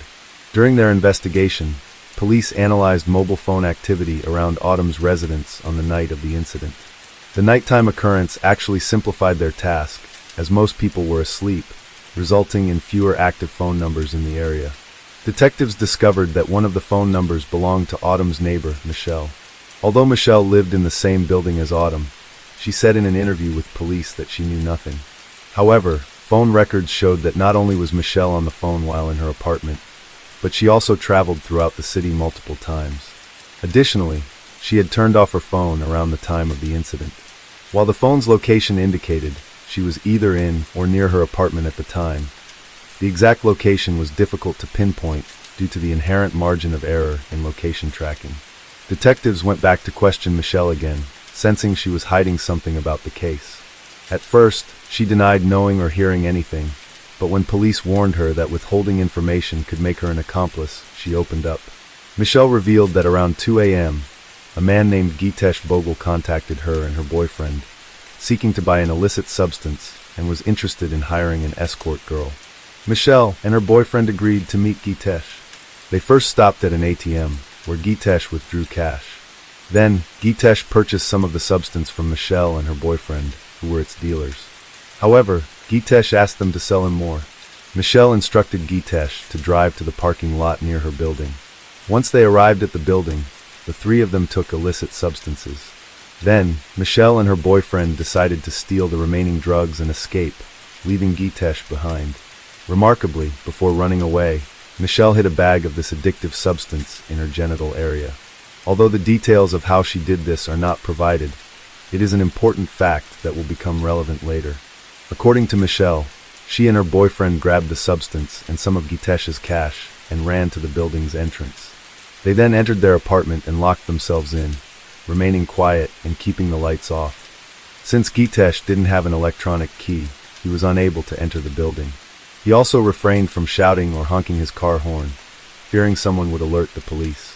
From their apartment window, Michelle and her boyfriend observed shoe marks on the roof of Gitesh's car. Gitesh drove away around 6 a.m. Investigators hypothesized that Gitesh had attempted to sneak into the building to retrieve the stolen substance and money. However, not knowing Michelle's apartment, he likely entered Autumn's apartment by mistake. The police now have the phone number and photo of suspect Gitesh. The image was captured from a security camera where Gitesh had withdrawn cash to purchase the substance, and an ATM camera also took his picture. After verifying the phone number, investigators discovered that he was a 27-year-old Canadian citizen. He worked as a car development engineer in Warrant, Michigan, and owned a black Honda Pilot SUV. Initially, Gitesh regularly commuted to Windsor, Canada by crossing the river via bridge or tunnel. However, authorities tracked his movements, revealing he had left Canada on the morning of June 10th, the day Autumn died, and he has not returned to the country since. Following the release of information about a black SUV at Autumn's house, Gitesh sold his vehicle. The Canadian police collaborated with their American counterparts, learning that Gitesh planned to relocate from Michigan to Washington State, where his parents resided in Kent. After relinquishing his job and left Canada, Gitesh's actions raised suspicions.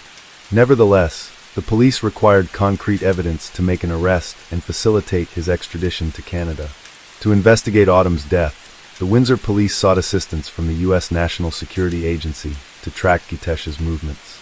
A DNA sample found on Autumn's body likely belonged to the suspect, Gitesh, but a confirmed match was needed. Gitesh, attempting to evade detection, made several attempts to disguise himself. He shaved his beard and wore blue contact lenses to alter his appearance. However, Gitesh eventually made a mistake. During a visit to a bar in Warren, he left behind a used glass, which U.S. agents seized to obtain his DNA. The comparison of Gitesh's DNA to the DNA on Autumn's body took time, but the outcome was predictable. The test confirmed that the DNA on Autumn's body belonged to Gitesh. On August 17, 2018, over 2 months after Autumn's death, Gitesh was arrested at his parents' residence in Kent, Washington. The arrest caught Gitesh off guard, as he seemed to believe he had evaded detection. U.S. authorities have initiated the process of extraditing Gitesh to his home country. In the extradition documents, the prosecutor stated that Gitesh is a threat to society, at risk of fleeing, and unpredictable. Following this development, Canadian police charged Gitesh with the murder of Autumn Taggart. Due to national restrictions, it was not until November 2021 that Gitesh's trial took place. The trial was held across 3 separate courtrooms. In the main courtroom were the judge, the prosecutor, the jury, Gitesh, and Gitesh's defense team, all present for the proceedings.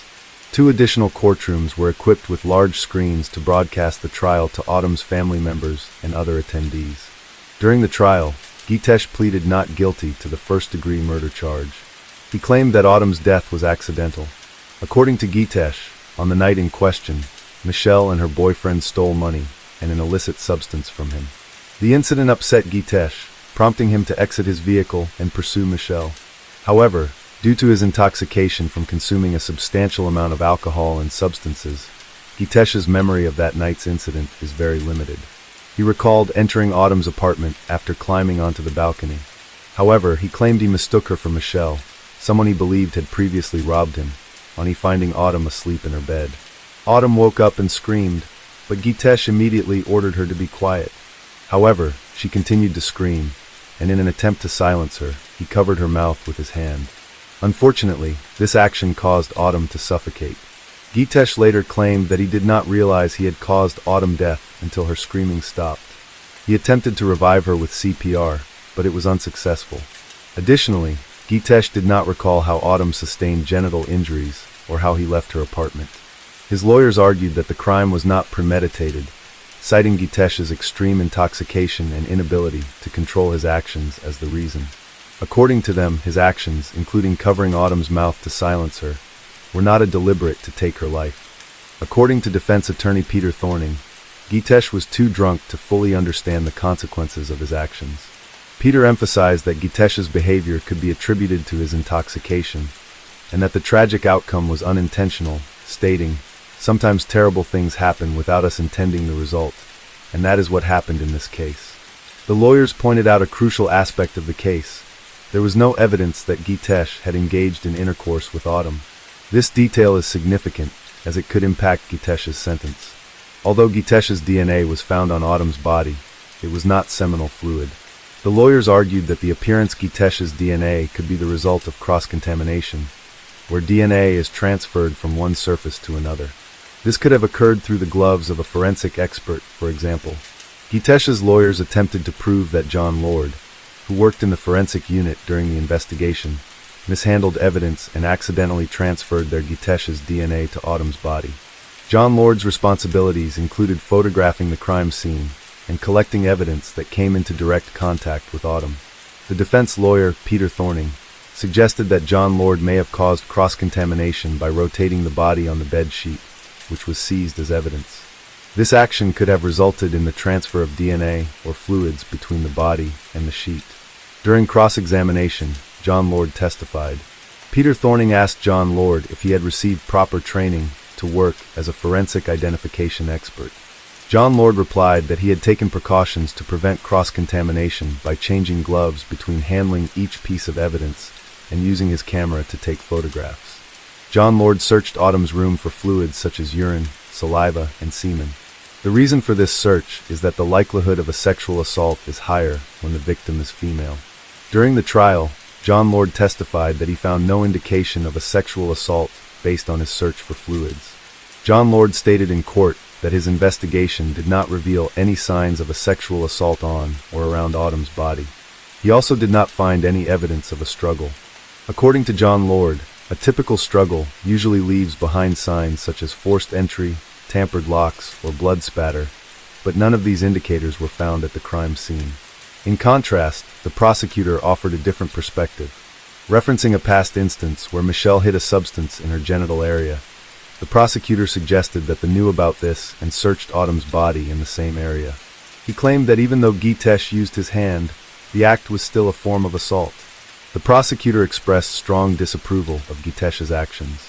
During questioning by the prosecutor, Gitesh was asked why he did not immediately call 911 when Autumn stopped breathing. Gitesh responded he disagreed, although the context of this response is unclear. Gitesh expressed his fear that the police would not believe him if he reported what happened.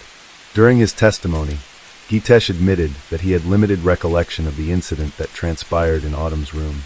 However, he specifically remembered performing CPR on Autumn after she stopped screaming, which involved administering 15 chest compressions and 3 rescue breaths. The prosecutor questioned Gitesh's claim that the strangulation of Autumn was accidental.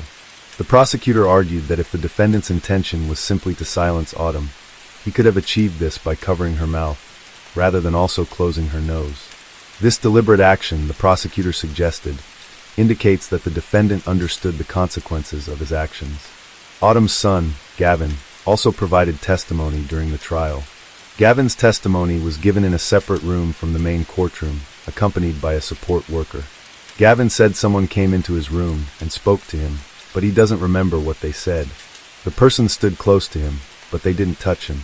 After they left, Gavin heard his mother screaming in the distance. This part of the experience felt like a dream, but eventually it stopped and he fell asleep again. And he woke up in the morning. The next morning, Gavin went to his mother's room and found it in disarray. Everything was knocked over, broken, or destroyed. At first, he thought his mother was just sleeping, but then Gavin noticed blood on her nose and realized that she was actually dead. He was in shock and couldn't process what he was seeing. Despite feeling overwhelmed, Gavin tried to cope with the situation by carrying on with his day as usual. Gavin recalls spending part of that day playing games and watching YouTube videos. It wasn't until later in the day, June 10, 2018, that he finally mustered the courage to send a message to his father using his mother's phone. He couldn't keep what had happened to myself any longer and needed to tell someone. Chris Sherwin, Autumn Taggart's ex-husband and the father of Gavin, testified about his last contact with her. He received a text message from her around 12:30 a.m. on June 10th. When he sent another text message the next morning, there was no response. This is when he began to worry. Later, he received a text message from Autumn's phone, which turned out to be from their son. A copy of these text messages was presented in court for the jury to examine. On December 1st, 2021, a 12-member jury found Gitesh Bogle of first-degree murder, but they did not find sufficient evidence that he had intercourse with Autumn. On January 5th, 2022, the court sentenced Gitesh Bogle to life in prison with the possibility of parole after 25 years. Gitesh appeared in jail via video, dressed in an orange jumpsuit and wearing a black mask. He sat with his back against a wall, away from the camera. When the judge asked if he wanted to say anything, he expressed his feelings of sorrow and remorse. Gitesh said he find it difficult to put into words the sorrow and remorse his feel. Case 7. Another horrible case, the case of Leanne Tiernan. Leanne Tiernan, born on September 27, 1984, is the daughter of Michael Tiernan and Sharon Hawkhead from Bramley. Her parents divorced early, but Leanne maintains a good relationship with her father.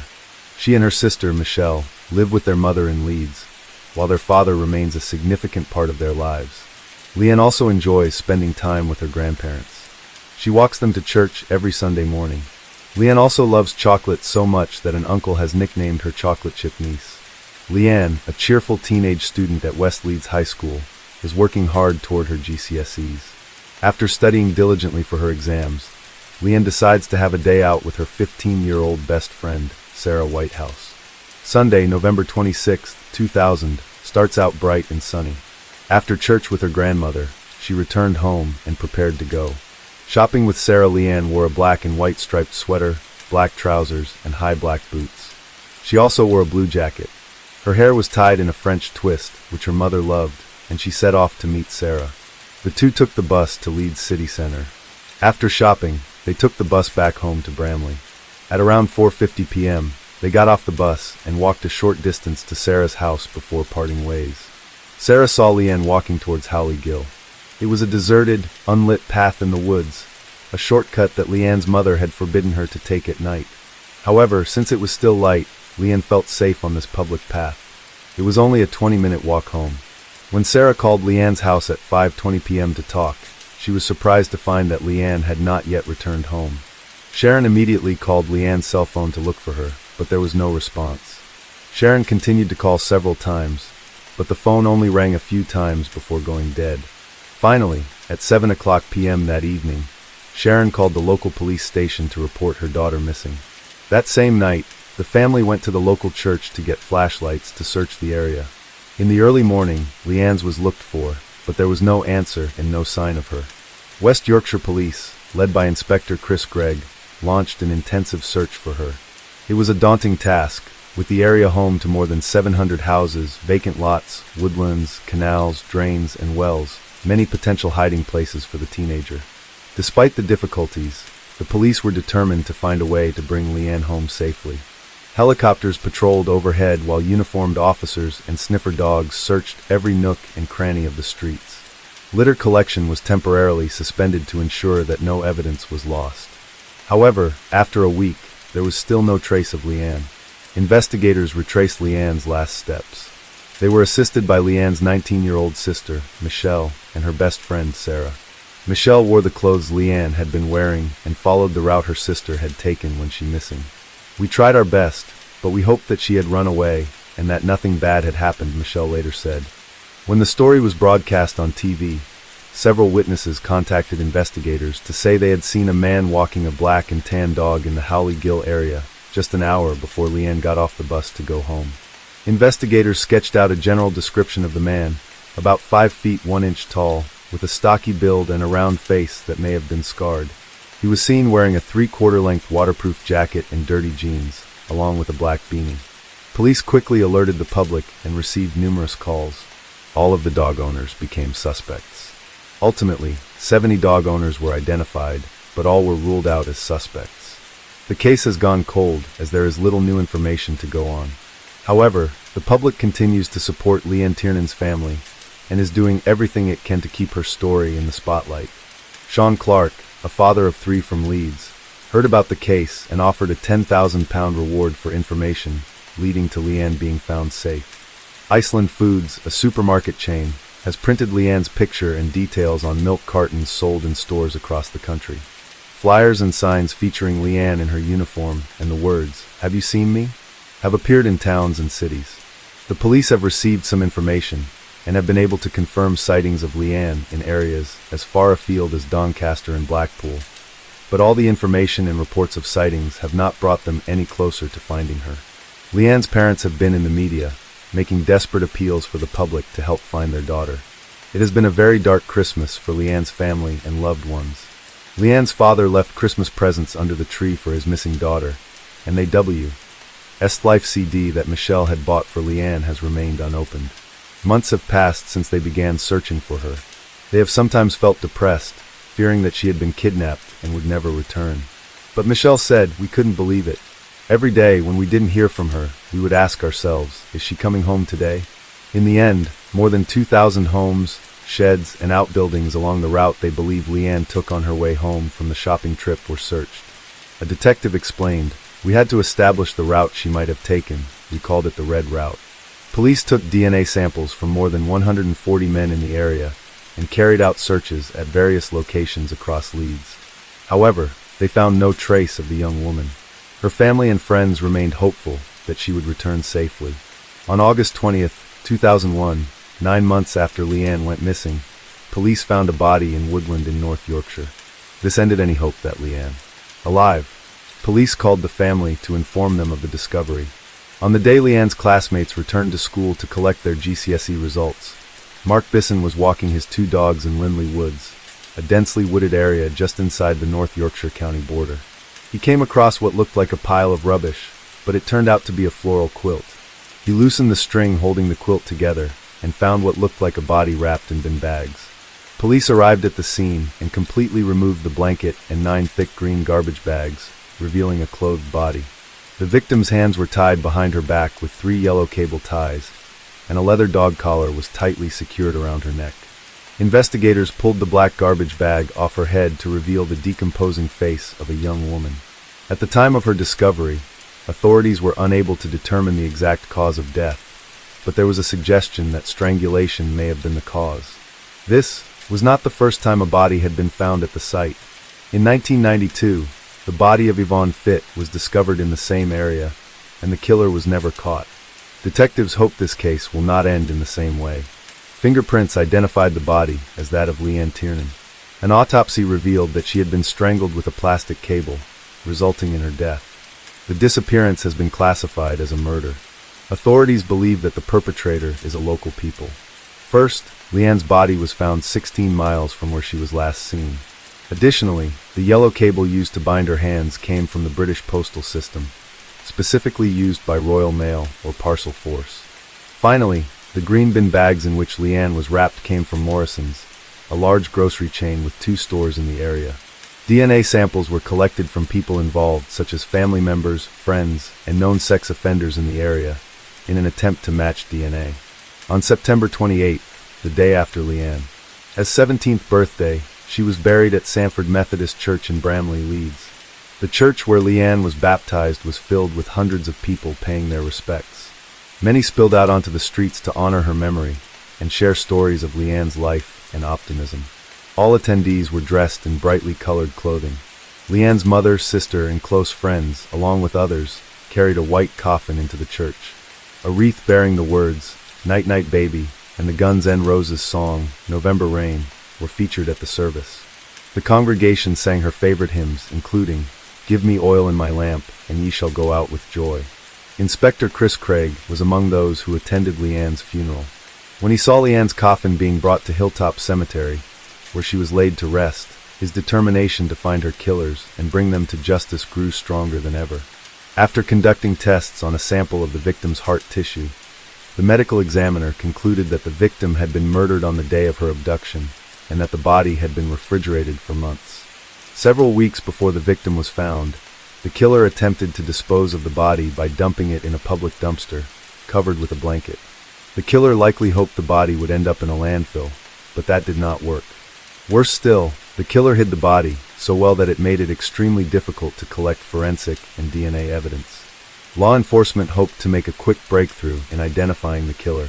However, that hope was dashed when the results showed that no DNA from the killer was found on Leanne.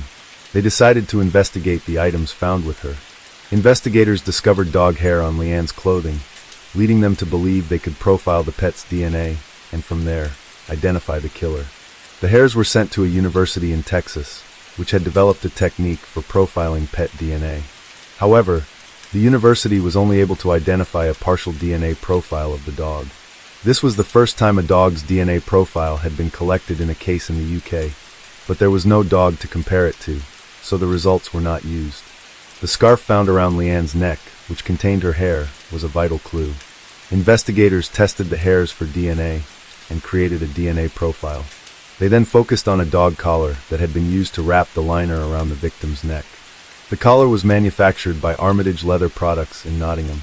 If the killer had purchased the collar from this company, investigators hoped to establish the name or address of the suspect.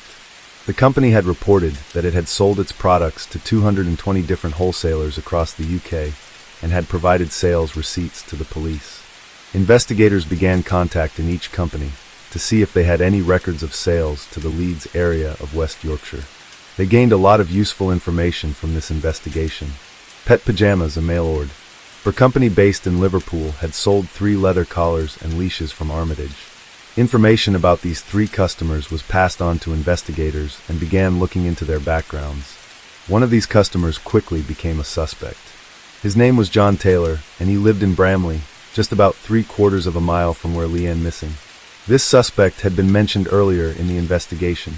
When Leanne's body was discovered, witnesses claimed that he had been in the woods with his dog. However, when questioned, he claimed that his dog had died before Leanne was murdered. Did John kill his pet to destroy evidence? Investigators wanted to know more about John. When asked how often he had been to the area where Leanne had missing, he claimed it was not a place he had ever visited and stated that he certainly did not go there with a dog. On the outside, John appeared to be a normal man. He was a 45-year-old parcel delivery driver working for Parcel Force, A division of the Royal Mail.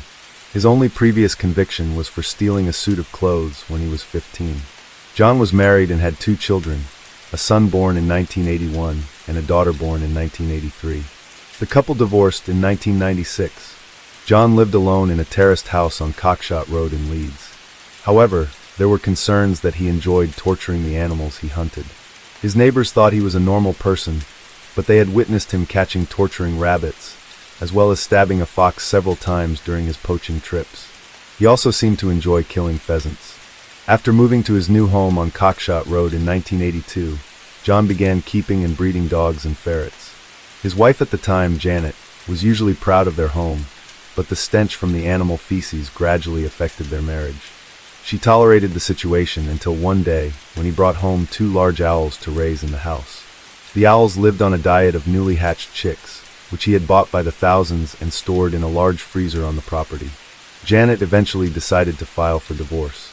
After that, John traveled across the country, but not for work. Instead, he sought women and often engaged in sexual encounters. He also used Lonely Hearts ads. Through John's phone records, investigators began to track down women to interview. Most described him as harmless, but some admitted that they had called the police to report him as a suspect after Leanne's body was discovered and revealed details about her murder. 2 women painted a picture of a man with violent tendencies. One woman mentioned that he had asked to have sex with her daughter. An ex-girlfriend broke up with John due to his interest in bondage. He would tie her hands with rope and cover her face with a scarf. When the investigator asked her to describe how John bound her, she said he used a bundle of ropes that he kept in a drawer next to her bed. Specifically, he placed a plastic rope around each of her wrists, and then used a 3rd rope to tie both of her hands behind her back. This method was similar to how Leanne was found, and this information has never been made public. Police arrested and questioned John. They took a DNA sample from him and searched his home and personal property. Police quickly cordoned off John's home on Cockshot Road, erected a 7-foot wall, and conducted a thorough search of the property. In the backyard, they found a hedge, a plum tree, and a poplar. Pollen patterns consistent with these plants were found on Leanne's hair, skin, and nasal passages, indicating that she had been there before she was murdered. When they dug up the garden, they discovered the remains of several animals, including 28 ferrets in a mass grave and the skeletons of 4 dogs. One of the dogs, which was brown and black, appeared to have suffered head trauma. It is possible that John killed the dog to cover up his involvement. When police learned that a man with a dog was being sooked, hairs from the terrier were tested and matched those found on Leanne's body. Inside the house, the carpet had been removed. However, upon closer inspection, investigators found some pink carpet fibers caught in nails on the floor. These fibers matched exactly those found on Leanne's body. They also discovered Leanne's blood on the floor. The green bin bag that was tied around Leanne's body was manufactured in Devon. The manufacturer informed investigators that they had only produced a small quantity of this type of rope, which was used to make rabbit nets. The rope found at John's home matched the rope used on Leanne's body. In addition, a large quantity of distinctive yellow zip ties, manufactured by an Italian company for the Royal Mail, were found in his home. John, an employee of Parcel Force, a division of the Royal Mail, could have easily obtained these zip ties. Police also found a similar type of bin bag wrapped around a nail in John's kitchen. Furthermore, there were 3 RG freezers on John's property at first. John denied any involvement in knowing Leanne or having anything to do with her. However, when investigators presented all the evidence they had gathered, John eventually admitted that he had kidnapped Leanne but insisted that her death was an accident. According to John's testimony, after taking Leanne home, there was a struggle and Leanne fell, hitting her head and dying on the spot. However, no evidence supported the claim that Leanne fell. Additionally, John could not explain why Leanne was strangled or why her hands were tied with cables. Investigators have gained a better understanding of what happened to Leanne that night. Leanne was walking alone through the dark, unlit streets of Holly Gill when John attacked her from behind. Although there were no direct witnesses, it was reported that someone heard a muffled scream.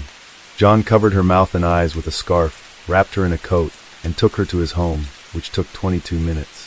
There, he tied her hands behind her back and made her sit on a bench in the old kitchen. He strangled her with a cord and a scarf, then kept her body in the kitchen freezer for months. Before Leanne's body was discovered, his friends reported that a freezer in his kitchen was missing.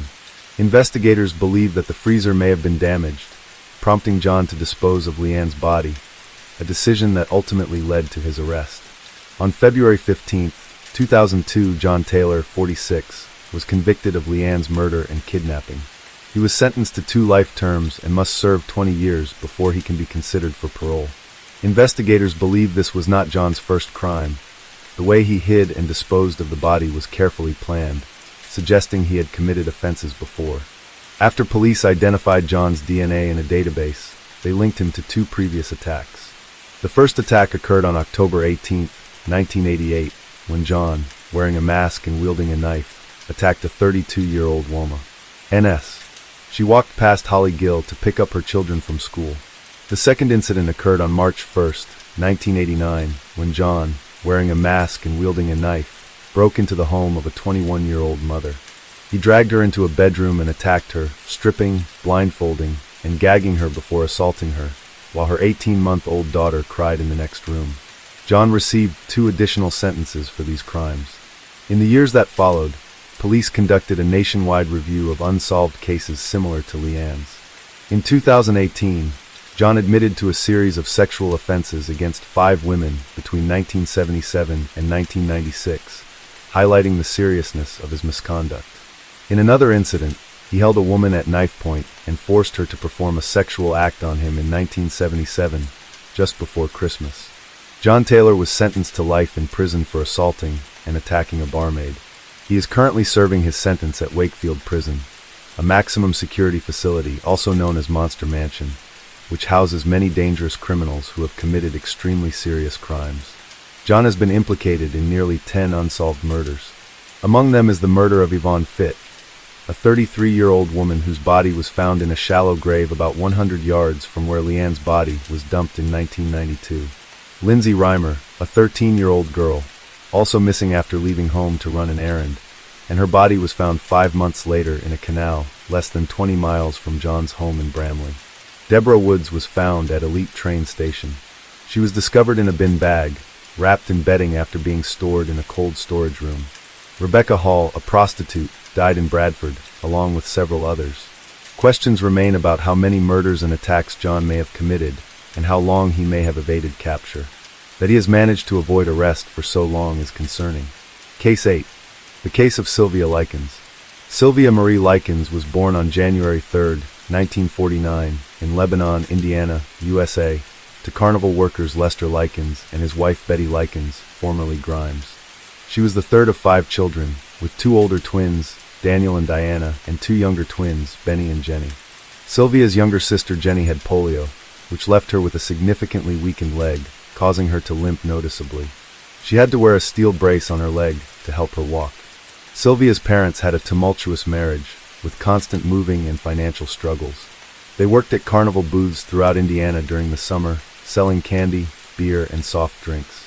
To help out, the Likens children would often travel with their parents, but Sylvia and Jenny frequently stayed with relatives, mostly their grandmother.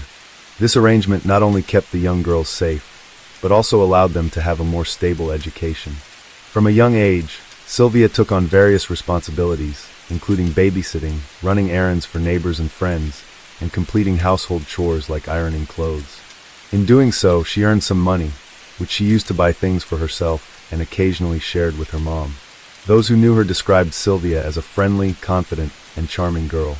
She had long, wavy, light brown hair that fell just below her shoulders, and her friends affectionately called her Cookie. Despite her vibrant personality, Sylvia was self-conscious about her smile due to a missing front tooth, which she lost during a childhood accident while playing with one of her brothers. Sylvia loved music, particularly the Beatles, and was very protective of her younger sister Jenny, who was shy and less secure. The sisters frequently visited a local skating rink where Sylvia would assist Jenny, holding her hand as Jenny relied heavily on her stronger leg. In June 1965, Sylvia and Jenny Likens were living with their parents in Indianapolis. The following month, their mother was arrested and jailed for theft. Shortly thereafter, their father arranged for his younger daughters to stay with Gertrude Benesai, a mother of 2 girls, Paula and Stephanie, whom the Likens sisters had met at Arsenal Technical High School. Gertrude promised their father that she would care for the girls as if they were her own until his return, which was expected to be just after the 4th of July celebrations. The Likens sisters, Sylvia and Jenny, moved into the Benesai home at 3850 East New York Street. Their father, older brothers, and eventually their mother went on the road with a carnival on the East Coast. As part of the arrangement, Gertrude Benesai would receive $20 a week to care for the sisters until their family returned in November. At first, things seemed normal at the household. Sylvia got along well with Stephanie, bonding over their shared love of popular music and helping with household chores.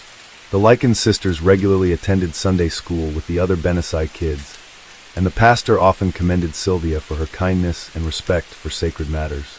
However, when the payments for hosting the girls started coming in late, Gertrude's frustration mounted, and she began to mistreat them. This mistreatment involved physical punishments with thick objects, which eventually escalated into regular beatings, starvation, and humiliation. Sylvia faced the brunt of the abuse. Gertrude and her daughter Paula repeatedly accused Sylvia of engaging in inappropriate behavior with boys, which led to Gertrude physically kicking Sylvia in the groin and Paula physically attacking her. The girls were forced to eat food they disliked, and Sylvia was even beaten by Stephanie's boyfriend, Randolph Hubbard. Daily life at the Banffy residence was brutal. Violence escalated over time. Paula's attacks on Sylvia were savage, including punching her in the face and breaking her own wrist. She targeted Sylvia's mouth and eyes, then used her cast to inflict more harm. The sisters faced relentless verbal and psychological abuse, including Gertrude's cruel accusations of promiscuity and forced attacks on each other. The abuse of Sylvia didn't only come from the Banofsky family. Coy Hubbard and his friends would visit Gertrude's home, tormenting Sylvia physically and verbally. Gertrude and her kids would join in, inflicting harm. Neighborhood kids would beat Sylvia, using her as a punching bag, and Gertrude would humiliate her, forcing her to undress and perform sexual acts for their entertainment. Gertrude expelled Sylvia from school as punishment for stealing a gym suit, which Sylvia had done because Gertrude refused to buy her clothes. This cruelty led to severe physical abuse, including beatings with a police belt and kicks to the genitals. Despite Stephanie's attempts to intervene, Gertrude continued to torment them, inflicting further pain by burning their fingertips with matches and whipping them. A few days later, Gertrude again employed the police belt to repeatedly whip Jenny after she allegedly stole a single tennis shoe from school to wear on her stronger foot.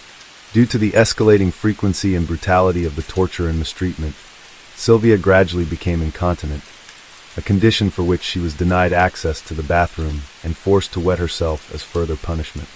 On October 6, 1965, Gertrude confined Sylvia to the basement, binding her with rope.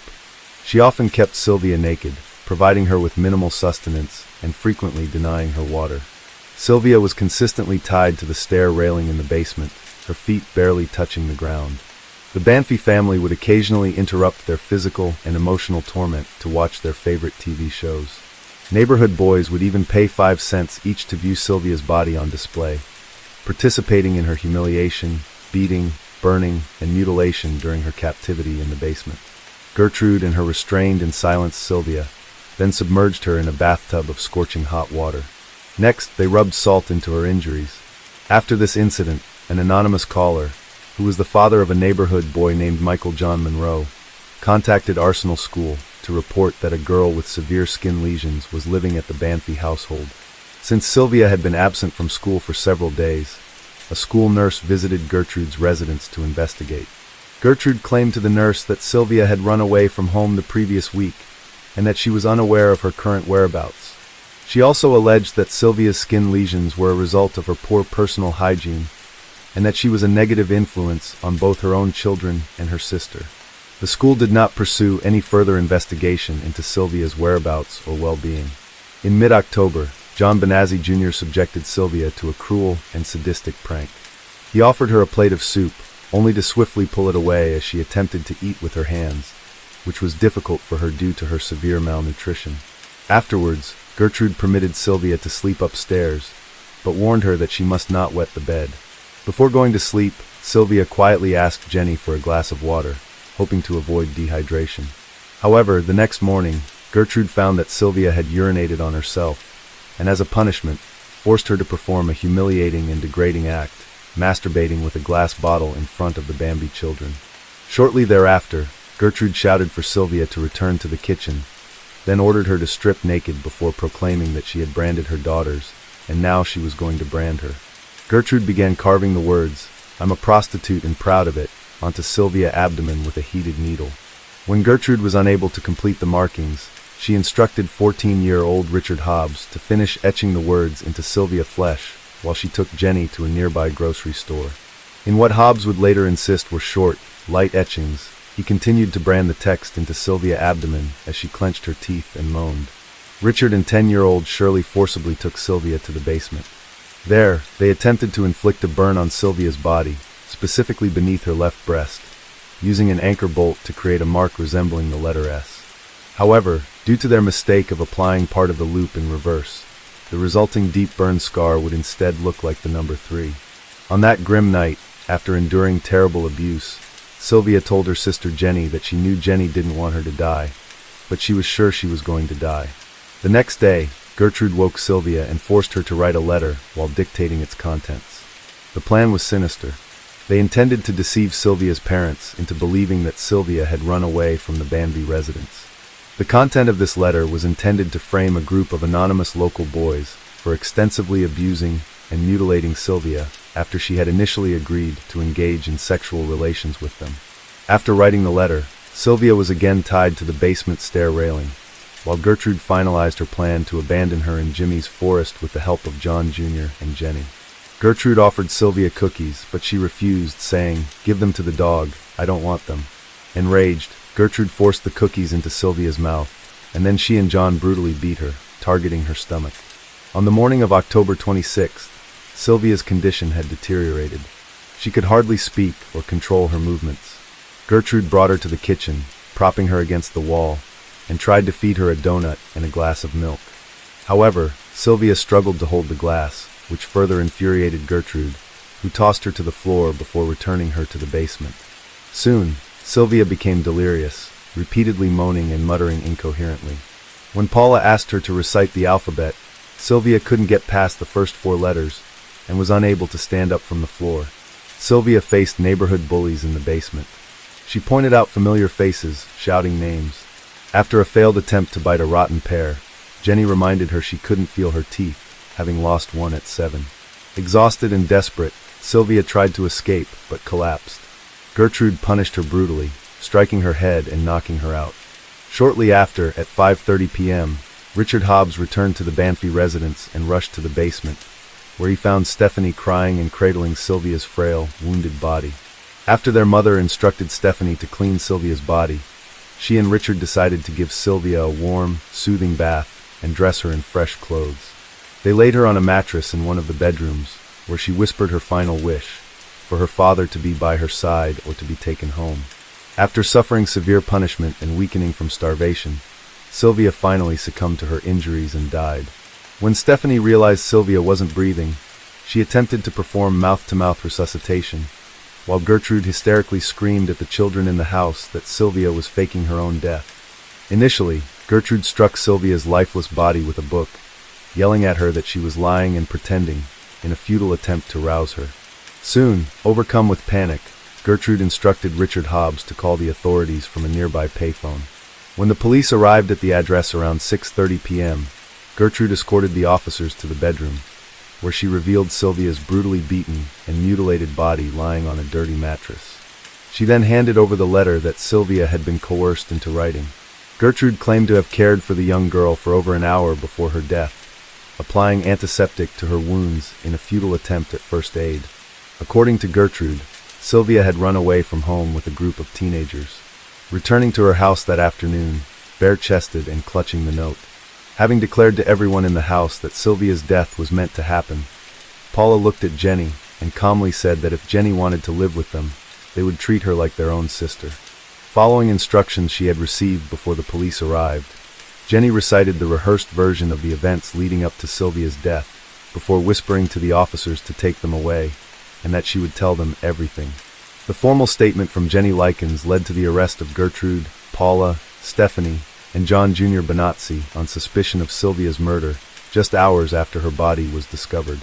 That same day, Coy Hubbard and Richard Hobbs were also arrested and charged with the same crimes. The 3 older Benazzi children, along with Coy Hubbard, were placed in a nearby juvenile detention center, while the younger Benazzi children and Richard Hobbs were held at the Indianapolis Child Guardians Home, all detained without bail pending trial. Initially, Gertrude denied any involvement in Sylvia's death, but only a day into her detention, she confessed to knowing the children and acknowledged that her daughter Paula and Coy Hubbard had physically and emotionally abused Sylvia. Gertrude also admitted to forcing the girl to sleep in the basement on approximately 3 occasions when she had wet the bed. When an officer suggested that the probable reasons for Sylvia's incontinence were her mental distress and kidney injuries, Gertrude became evasive.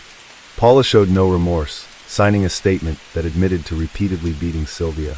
She also confessed to fracturing Sylvia's wrist and committing other brutal acts, including pushing her down the basement stairs 2 or 3 times.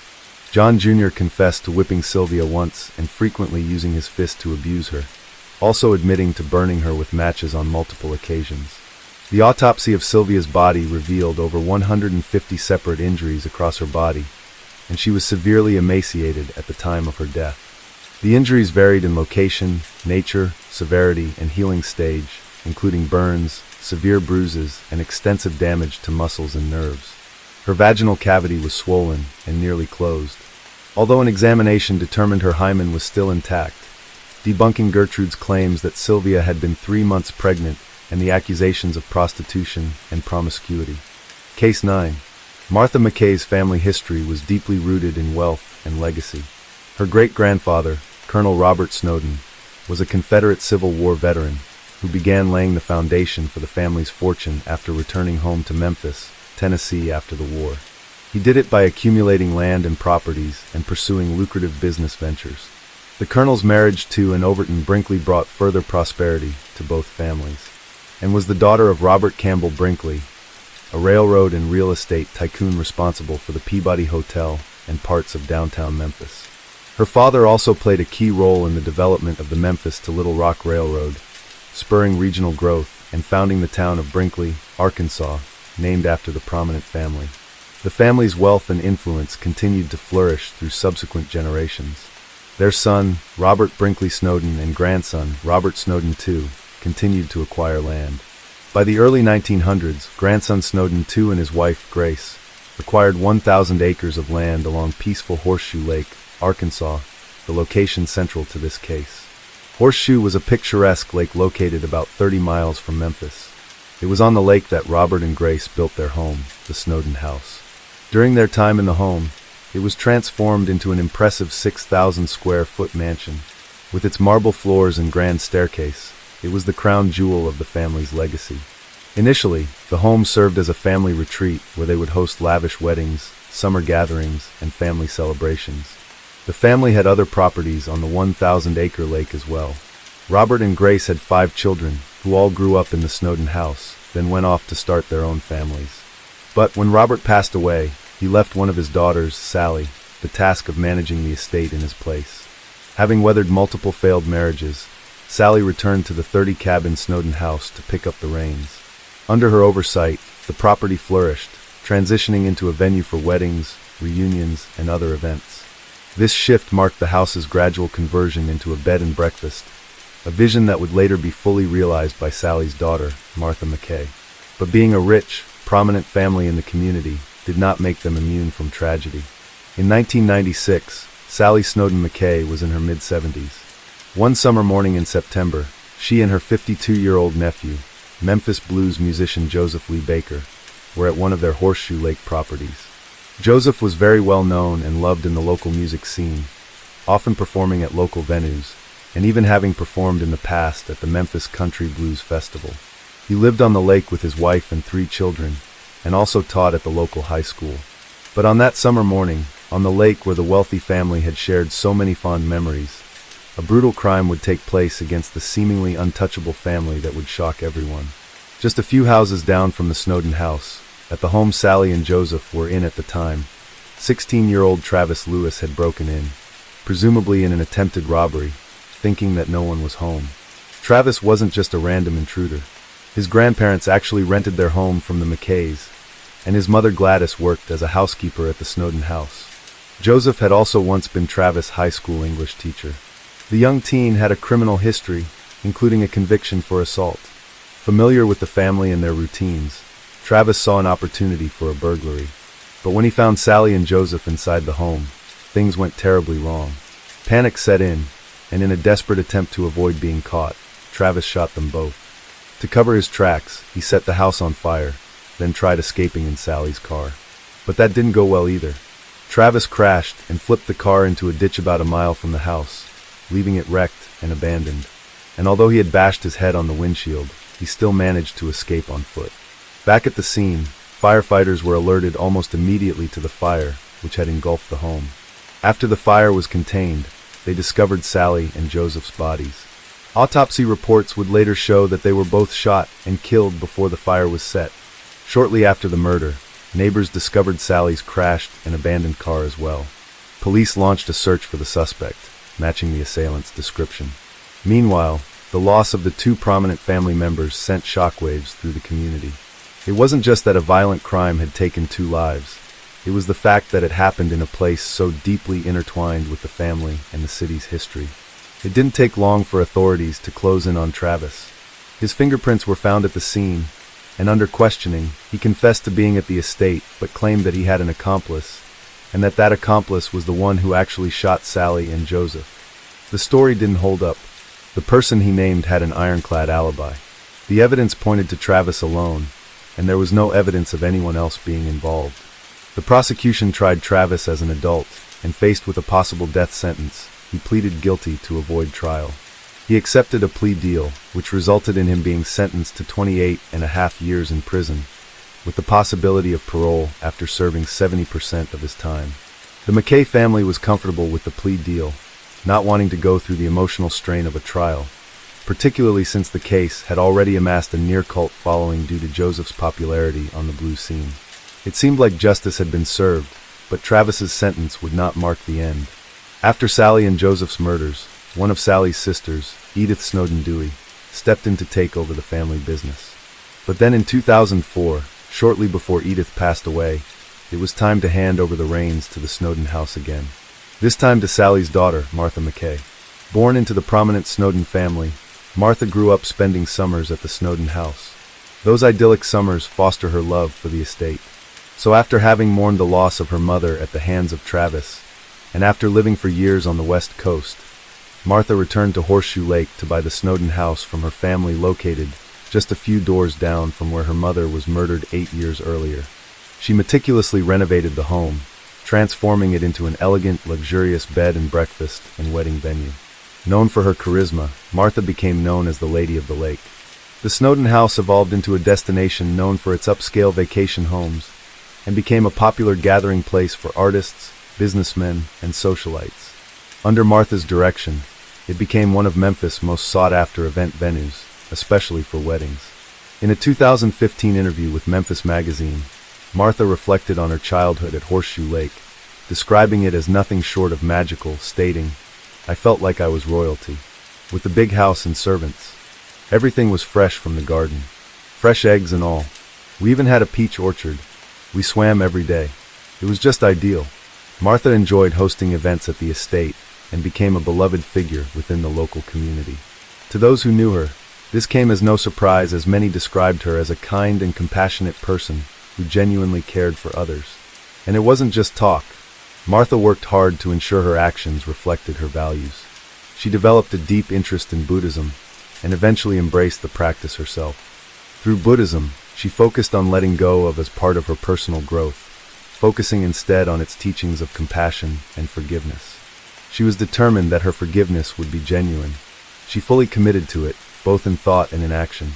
So much so that even though her mother and cousin were brutally murdered at the estate in 1996, Martha sought to forgive the person responsible. She started writing letters to Travis while he was in prison. And despite her family's objections, she even visited him regularly, seeking to understand the young man who had taken her mother's life, and feeling at some level that someone else was at least partially involved. But overall, she believed that Travis' actions were those of a scared, misguided boy rather than a cold-blooded killer. Over time, she grew to trust him, believing that he had changed. In 2018, after serving over 20 years behind bars and 70% of his sentence, 38-year-old Travis Lewis was up for parole. And Martha was right there. She had been a vocal supporter of his early release, in stark contrast to every other member of her family. And as surprising as it was to everyone that Martha forgave her mother's killer, she took it even further than that, befriending the man who she believed showed promise. When Travis was released, Martha offered him not only a place to live at the Snowden house, but she also gave him a job as a groundskeeper, working alongside his mother, Gladys, who was still employed as a housekeeper there. Travis happily took her up on her offer. She had demonstrated what most would consider the ultimate test of forgiveness. To most observers, including many family members, the decision was foolish at best and dangerous at worst. But the arrangement seemed to be going well, at least at first. Travis kept a low profile, and Martha believed she was playing a significant role in his rehabilitation, helping him get back on his feet. But that didn't last long. Travis' behavior began to change noticeably, alarming even his mother, Gladys. Gladys warned Martha to be cautious, telling her that Travis was slipping back into his old ways. And it wasn't long before her fears were confirmed. Travis had started stealing again. Around that time, Martha had sold one of the estate's extravagant chandeliers for $14,000 in cash. She placed the money in an envelope and hid it within the house. But soon, the cash had mysteriously disappeared. In her diary, Martha admitted that deep down, she knew Travis was responsible. There was no one else who could have taken it. Gladys' warning only reinforced her suspicions. With no other option, Martha decided to fire Travis and ban him from the Snowden house, realizing that despite her efforts to forgive and help rehabilitate him, she could not allow him to remain in her life. That decision would lead directly to the devastating and ironic events of March 25, 2020. On that morning, Martha pressed a silent alarm from within the historic estate that alerted the police. 2 officers were dispatched to the Snowden house.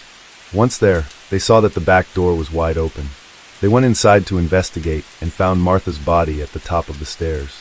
She had been stabbed and bludgeoned by Travis Lewis, the same man convicted of killing her mother and cousin over 2 full decades earlier. Officers on the scene noticed someone escaping from a second-story window and making a dash for a vehicle. In his attempt to flee, the suspect drove into a patch of mud, getting the car stuck. The escape attempt was eerily reminiscent of the previous murders. Unable to free the car from the mud, Travis abandoned the vehicle and sprinted toward a nearby lake. Officers saw him dive into the water, but never saw him resurface. Inside the Snowden house, officers found a cloth bag filled with valuables resting on a chair near Martha's body, seemingly ready to be stolen. Police determined that Travis intended to steal the valuables. However, it remained unclear whether his plan had initially been to burglarize the home, then killed Martha in the process, or if the main intention was to murder her and the burglary was simply an afterthought. Law enforcement called in teams with sonar equipment to search the lake. They recovered the lifeless body of Travis Lewis. An autopsy revealed that Travis Lewis had a cocktail of drugs in his system at the time of his death. This raised questions about his state of mind, whether he had intended to drown or whether he drowned because he was intoxicated. Regardless, Travis Lewis' fate was sealed when they pulled his lifeless body from the water. The man whom Martha McCain had forgiven for murdering the person most dear to her, and selflessly rallied to help him turn his life around, was dead, and so was Martha. The community was shocked that a killer could return decades later and exact the same brutal fate on the forgiving daughter of the person he first murdered was unthinkable. The family was left both devastated and in disbelief. Despite their consistent warnings to Martha to stay away from her mother's killer, they were still left to mourn the loss of their loving, forgiving family member. Martha's cousin and Joseph Baker's grandson expressed his heartbreak to the media, stating, "It feels like a bad dream or déjà vu. Like we're right back here again. I'm just beyond sad that this is how things ended for her." With Travis Lewis gone, there would be no trial, no verdict, no courtroom justice. For Martha's family, there would be no final chance to uncover every detail of what happened that morning. Instead, they were left with the harsh reality of a story that had come devastatingly full circle, and the bittersweet knowledge that Martha, despite everything, had stayed true to her values of forgiveness, even in the face of unimaginable loss. Case 10. It was Father's Day 2005, and Robert Farquharson loaded his 3 sons into the car, setting off on what seemed like an ordinary drive home after a quick dinner at KFC. The drive began uneventfully, but by the end of the night their car would be submerged at the bottom of a dam, and Robert would be standing alone on the shore smoking a cigarette, emotionless, as rescuers attempted to save his children. They could not. But as questions arose about the crash, the father's behavior, and what really happened on that quiet, unremarkable stretch of road, one thing became clear. Nothing about that night was as simple as it seemed. But fortunately, not everything that sinks stays buried. Robert Farquharson was the youngest of 4 siblings. He grew up in the small town of Winchelsea, located an hour and a half from Melbourne in Victoria, Australia. Known for being quiet, shy, and easygoing, Robert maintained close bonds with his older sisters throughout his youth. After his sisters moved to Geelong for work, they continued to look after Robert, often bringing him along on outings and helping him adjust during his teenage years. Cindy Gambino was kind and generous. She was raised in the town of Baragura, also located in Victoria. Her childhood was filled with outdoor adventures, including bike rides with friends and exploring the Barwon River. Cindy had a passion for music, especially ABBA, and a deep love for the ocean. She often wore the color purple, reflecting her vibrant personality. From an early age, Cindy dreamed of becoming a mother and cherished the simplicity of raising children. However, her early life was marked by tragedy when she lost her partner in a car accident. Despite this heartbreak, Cindy remained resilient, determined to build a happy family and create a life filled with love and purpose. Cindy had known Robert Farquharson since they were teenagers. Following the tragic death of her previous boyfriend in a car accident, Cindy found comfort in Robert's steady presence. Their friendship gradually blossomed into a romantic relationship by 1990. While Cindy felt a strong initial connection to Robert, who was well regarded within the local community, her fascination soon faded. Robert was a reliable figure in her life, often giving her rides home from the pub or local disco. Yet despite his constant presence, Cindy did not feel any deep emotional or romantic connection. She later described feeling as though she had settled for second best. He was reliable and practical, but lacked the passion and chemistry she craved. 6 months into their relationship, Cindy became pregnant. It marked the beginning of challenges between them. Robert was considered by many a mama's boy, having lived at home much longer than his peers. When he met Cindy, who was already living independently, he was drawn to her strength and self-sufficiency. However, the dynamic led Robert to treat Cindy more like a mother figure, expecting her to take care of him in various ways. After being together for about 6 years, Robert and Cindy decided to get married. But even on their wedding day, despite the encouragement from others who were there celebrating the occasion, Cindy had second thoughts. By then they had 2 children, Jay and Tyler, and were later joined by a 3rd child, Bailey. From the early stages of their marriage, issues with Rob's character began to show. He appeared increasingly dissatisfied with his life, particularly with the pressures of work and the need to take on a second job. As their marriage wore on, Robert started to resent Cindy. Her independence and strong-willed personality often clashed with his need for support, leaving him feeling frustrated and overlooked. Over time, this tension built up, especially as Robert struggled with sharing responsibilities, particularly when it came to raising their children. The financial strain on Robert began to affect his behavior at home. He displayed passive tendencies, especially towards the children. He would provoke them until they became upset, particularly targeting his oldest son Jay, who would often end up in tears. Rob's cruel and reportedly even sadistic actions led the children to lose respect for him. He seemed to channel his own anger and dissatisfaction by projecting it onto those around him, creating a toxic environment within the family. As Robert grew more dissatisfied with his job and family life, his marriage began to fall apart. In May of 2004, Cindy crossed paths with Stephen Mules, a local contractor and single father who was working on their property. With Cindy and Robert's relationship deteriorating, Cindy started confiding in Stephen about her unhappiness, seeking his advice. Although Stephen sympathized, he was hesitant to get involved, having just gone through a tough breakup himself. Over time, it became clear to Stephen that Cindy and Robert were heading for a separation. Robert began visiting Stephen's home frequently, looking for support. As a single father himself, Stephen tried to counsel Robert, but he quickly grew frustrated with Robert's constant complaints and lack of effort to improve his situation. After several months of this, Stephen confronted Robert, urging him to stop acting helpless and start taking responsibility for his children. He told Robert that if he wanted to be a father, he needed to like one. The dynamic between Cindy, Robert, and Stephen became increasingly strained, with Stephen unwillingly drawn into their conflict. By November 2004, Cindy had reached her breaking point and asked Robert to move out. As she began to move forward with her life, Robert tried to claim that the separation was mutual and that he was handling it well. In reality, Robert was extremely angry and began stalking Cindy, constantly checking where her car was and who she was with. Those close to Cindy would notice his car passing repeatedly, sometimes circling the block and appearing again. But Cindy was actually moving on. What started out as a friendship between her and Stephen grew into a romantic relationship, and the two of them began dating. Father's Day 2005 began just like any other ordinary day. Cindy started the morning with her and her sons, spending time with her own father. Later, she took the boys to Robert's house, having prepared a special photo of the 3 of them as a gift for him. Afterwards, Cindy returned home, busying herself with getting the boys' school things ready for the next day. As the day wore on, she began to wonder where they were, checking the time and waiting for their return. Robert had taken his 3 sons, 10-year-old Jay, 7-year-old Tyler, and 2-year-old Bailey, on a typical day out. They drove in his 1989 Holden Commodore to Geelong, where the kids picked out a few small items. Jay got a cricket ball and Tyler and Bailey each got a DVD. After stopping at KFC for dinner, they made a brief stop at Farquharson's sister's house, before beginning the drive back to their mother's house in Winchelsea. As Robert drove his children home, the car veered off the road after crossing a railway overpass just outside of Winchelsea. The car crossed into the opposite lane, onto a grassy area, and down a slope, plowing through a wire fence. It barely missed a tree before plunging into a dam. It was pitch black, and the water was cold, a bitter 10 degrees Celsius or 50 degrees Fahrenheit. Although Robert managed to free himself and swim to safety, his 3 sons were trapped inside the sinking vehicle.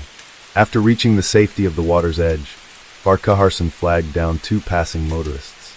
Instead of using the men's mobile phones to call emergency services, Farquharson insisted that they take him to Cindy Gambino's house, so that he could break the news to her personally. He declined their offer to help rescue the children from the dam, telling them that it was too late, and that his sons were already gone. Since Robert refused their offer to use their phones to call for help, the passers-by called for help themselves. When Cindy heard a car pull up, she thought Robert and the children had finally arrived. But when she opened the door, only Robert was standing there. He stated, "I killed the kids." Confused and horrified, she demanded to know where the children were and why Robert had left them. Cindy, her partner Stephen Mules, and Stephen's son Zach rushed back to the dam. They arrived about 7:45 p.m., 30 minutes after the accident. Robert's vehicle was nowhere to be seen. Cindy, overwhelmed with panic and fear, was frantically running up and down, repeatedly asking where her children were. Emergency 000 was called. "My children are gone. Oh my God. Oh my God. Oh my God. So you're saying it's too dark to see out there?" "It's too dark to see anything." "Where are they?" "Hello? Cindy? Hello? Oh my God. Hello?" While Stephen and others repeatedly dived into the icy water to search for the children, Farquharson stood off to the side, smoking a cigarette and showing no emotion. Stephen would later describe him as standing like a boss overseeing a project at work. At one point, Robert had asked Stephen for a cigarette, and his response was incredulous. "What? Where are your kids? Get out of my face." Desperate to find the children, Stephen frantically searched several spots. Emergency responders arrived shortly after beginning their recovery efforts. When Stephen saw them preparing ropes, he grabbed one, tying it around his waist, determined to dive back in. But the authorities stopped him, warning him that it was too dangerous. The first ambulance on the scene was directed to Robert, who was identified as the driver of the vehicle. The paramedics quickly learned that 3 children were still trapped in the submerged car. One of the paramedics observed Robert standing by Cindy's car, legs slightly apart, arms folded, seemingly detached from the chaos around him. The fact that he was not comforting Cindy, who was visibly distraught, struck the paramedic as strange. Meanwhile, officers from the Victoria Police Major Collision Investigation Unit arrived at the dam. With years of experience investigating road incidents, they quickly sensed that something was amiss. Typically, when a car runs off the road, the driver panics, oversteers, and loses control, leaving telltale marks on the road. Initially, the officers thought this might be the case, so they set up a lighting system to search for such marks along the road. Their search revealed no such markings, raising their suspicions. As police continued their investigation at the scene, Robert Farquharson was taken to a local hospital for a medical examination. Detectives soon joined him there, eager to hear his account as the sole witness to the incident. Expecting to find someone who was distraught, disheveled, and shaken by the ordeal, the detectives were surprised to find Robert relatively calm. Robert began telling them his account of the night's events. He claimed that he had turned on the car's heater, which triggered him to have a coughing fit. He said he eventually blacked out from coughing, causing him to lose control of the vehicle. According to his story, he realized too late that the car had crashed and was rapidly sinking into the dam. He described his efforts to save the children by diving under the water to reach them, but the detectives were suspicious of Robert's story. His appearance was not consistent with someone who had just dived into cold, murky water, particularly his not wet, well-groomed hair. Back at the scene, any lingering hopes for a rescue had long since faded. It was 12:40 a.m., and everyone knew there was no possibility of pulling the boys out of the water alive. Approximately 5 hours after the car had plunged into the dam, a police diver located the vehicle. It was found in a vertical position, nose down, stuck in the mud. The driver's side door was open, and Jay, the eldest son, was partially out of the vehicle, his upper body hanging through the door.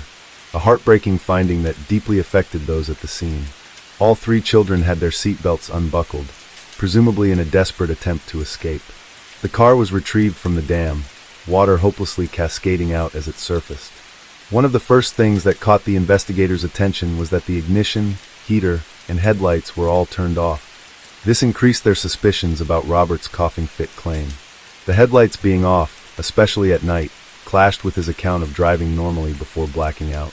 The heater being off contradicted his story that it was the cause of his coughing fit, and turning off the ignition would have been a very strange action to perform under such instant and terrifying circumstances. Meanwhile, Cindy, suffering from severe shock, had been taken to a hospital in Winchelsea. So, the heartbreaking task of identifying the children fell to Stephen. He found Jay in a body bag on the ground and quietly said a prayer for him. As the police continued their investigation, the family faced the heartbreaking task of preparing the funeral for the three boys. The children were laid to rest in Winchelsea Cemetery, where Cindy had arranged for a burial plot beside her sons, intending to one day be buried next to them. However, unbeknownst to Cindy, Robert had also booked a burial plot for himself next to the children and Cindy, a disturbing move considering their estranged relationship and the questionable circumstances surrounding the children's deaths. To many, it seemed like Robert's twisted attempt to ensure that he would be reunited with Cindy in death despite her no longer wanting him in life. Police brought Farquharson in for questioning. He continued his claim that he had experienced a severe coughing fit that caused him to black out while driving. Robert adamantly denies any intent to harm his children. Police ask him if he drove into the dam deliberately, but as he's claiming that he did not, he does so while nodding his head, a body language cue that contradicts what he's actually saying. He reasserts that the accident was caused by a blackout resulting from a coughing fit, but as he continues to do throughout the interview, he is shaking his head while he's claiming it's the honest truth, body language that indicates that it is not the honest truth. It all casts further doubt on the credibility of his claims. Law enforcement continued investigating the deaths of the Farquharson children, carefully gathering evidence from the crash site and detailed statements from key witnesses. Within a few months, they felt they had sufficient cause to arrest Robert Farquharson. They did so in December of 2005. He would remain in custody until this trial, which would take place nearly 2 years later in August of 2007. Throughout the investigation and the trial, Cindy insisted that Robert could not deliberately harm their children. At his trial, she testified on his behalf, describing him as a loving father and insisting that the crash was a tragic accident. She became a key witness for the defense, offering an emotional account how Robert was a caring parent who had simply lost control of the vehicle due to his unfortunate medical event. But the prosecution presented a wealth of evidence to challenge Robert's claims. To dispute Farquharson's claim that he blacked out from coughing, the prosecution presented the testimony of a sleep medicine expert who claimed that blacking out due to coughing, known as cough syncope, was extremely rare and unlikely to have occurred in Farquharson's case. His testimony convinced the jury that Farquharson's account was implausible. Then on to the physical evidence. One of the early analysis investigators performed was to examine the actual crime scene. They looked for any signs that the vehicle had lost control, such as skid marks or sudden overcorrections. They found no such indicators. The absence of these marks indicated to law enforcement that Robert deliberately steered the car into the dam. In fact, instead of skid marks, investigators found quite the opposite. The prosecution presented a computer-generated reenactment to demonstrate the path Robert Farquharson's vehicle took from the road to the dam. This simulation highlighted 3 distinct steering changes that occurred as the car left the road. They argued that these steering adjustments could not have occurred if Robert had been unconscious, as he claimed. The first input was to turn off the roadway. The second input was to straighten the tires and continue on a straight path. The third was a deliberate veer to the right to avoid a tree, just before the car plunged into the dam. They argued that each of those changes in direction required deliberate physical actions from the driver. They explained that if Robert had truly blacked out, the car would not have these controlled movements. Instead, it likely would have drifted in a straight line or shown chaotic movement, not the precise corrections seen in the reenactment. Investigators also reenacted submerging a car in a dam. In their test, the vehicle took nearly 8 minutes to fill with water before eventually sinking, leaving plenty of time for Robert to save his children. This reenactment was a turning point in the trial, with the prosecution arguing that Robert had the opportunity to act, but chose not to, reinforcing their theory that his actions were all intentional. In addition to the physical evidence, detectives also scrutinized Robert's behavior leading up to the crash, looking for clues that might explain his actions. Robert had become increasingly fixated on material possessions, particularly what he referred to as the good car that Cindy had taken, leaving him with what he saw as the inferior family car. This division of assets seemed grossly unfair to him, fueling his anger and resentment. And then there was the witness. A critical piece of the prosecution's case came from Greg King, a friend of Robert's. King claimed that a few months before the incident, he had a conversation with Robert in which Robert's simmering anger towards Cindy became evident, especially regarding the good car. As they talked, Cindy happened to pull up in that very car, intensifying Robert's anger. According to Greg, Robert hinted that he was planning to pay her back big time. When Greg pressed Robert on what he meant, Robert indicated that he would take away what mattered most to Cindy. When he asked for clarification, Robert nodded toward the fish and chip shop where Cindy was with the children, implying that he was referring to the kids. Greg was horrified. He admonished Robert, telling him to not even think such things, let alone say them aloud. He reminded Robert that those were his own flesh and blood. At the time, Greg dismissed the comment as Robert simply venting his frustrations, never imagining that he would follow through on such a horrific threat. However, Greg's account of the incident was not consistent when he reported it to the authorities, supplying them with 3 different accounts of the conversation over time. While his initial versions were less specific, his final version made Robert's intent to harm the children as revenge for Cindy ending their relationship very clear. Despite Greg's inconsistent statements to authorities, his testimony was keyed during the first trial. The defense challenged Greg's credibility, suggesting that his shifting narrative weakened the reliability of his statements. But the prosecution stressed that Greg's final account matched other evidence pointing to Robert's actions as intentional. The trial captured national attention with public opinion deeply divided over Robert's guilt. Many found it difficult to believe that a father could commit such a horrific act, while others viewed the reenactments in Greg King's testimony as overwhelming evidence of premeditation. The emotional strain of the trial was significant, especially for Cindy Gambino, who found herself increasingly torn between her belief in Robert's innocence and the growing weight of the evidence against him. On October 2, 2007, just 2 days before Jay's 13th birthday, the jury began deliberations. They found Robert Farquharson guilty of murdering his 3 children. Cindy Gambino was devastated by the verdict. She and her mother, both overwhelmed by emotion in court, required medical assistance. Farquharson was sentenced to life in prison with a minimum term of 33 years. News of the conviction was a surprise to many. Some legal professionals expressed shock at the guilty verdict. Melbourne barrister David Galbally stated that many barristers believed the defense had presented sufficient evidence to establish reasonable doubt. He predicted that the forensic issues raised during a trial would likely lead to a retrial. And he was right. Following the trial, Farquharson's defense team filed an appeal. In it, they raised concerns about the validity and reliability of the prosecution's evidence. They also challenged the reliability of Greg King's testimony. The court agreed. They overturned Farquharson's conviction and granted him a new trial. Robert Farquharson's second trial began on May 5, 2010. Among the defense's arguments was that the video simulation presented by the prosecution did not reflect the actual circumstances of the crash, including the terrain, road conditions, and other factors. The court agreed, and the video simulation was excluded from evidence. However, the car sinking reenactment, which demonstrated how long it would take for a similar car to be submerged, was still allowed. Having previously dismissed the notion that Robert had killed their children as an act of revenge against her, Cindy Gambino eventually came to believe that he was guilty. A key turning point for her was the testimony of witness Dawn Waite during the second trial.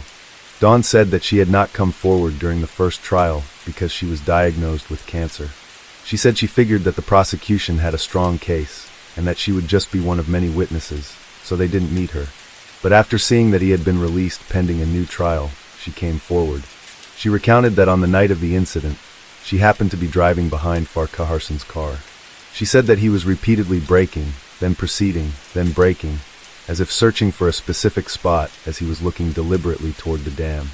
She decided to pass him, concerned that he might cause an accident with his erratic driving. And when she did, she said that she could see that he was neither coughing nor incapacitated. Once she passed him, she said that she could see in her rearview mirror that he veered off the road. Convinced by that testimony, Cindy switched sides.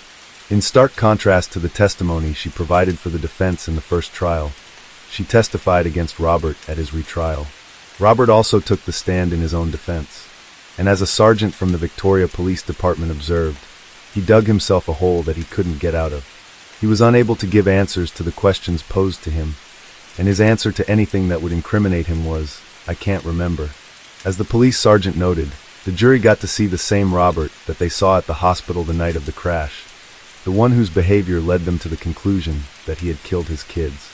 Between Robert's abysmal performance on the stand, Cindy's withdrawal of support for him, the witness testimonies, and the reintroduction of the sinking car test, The jury once again found Robert guilty of murdering his 3 children.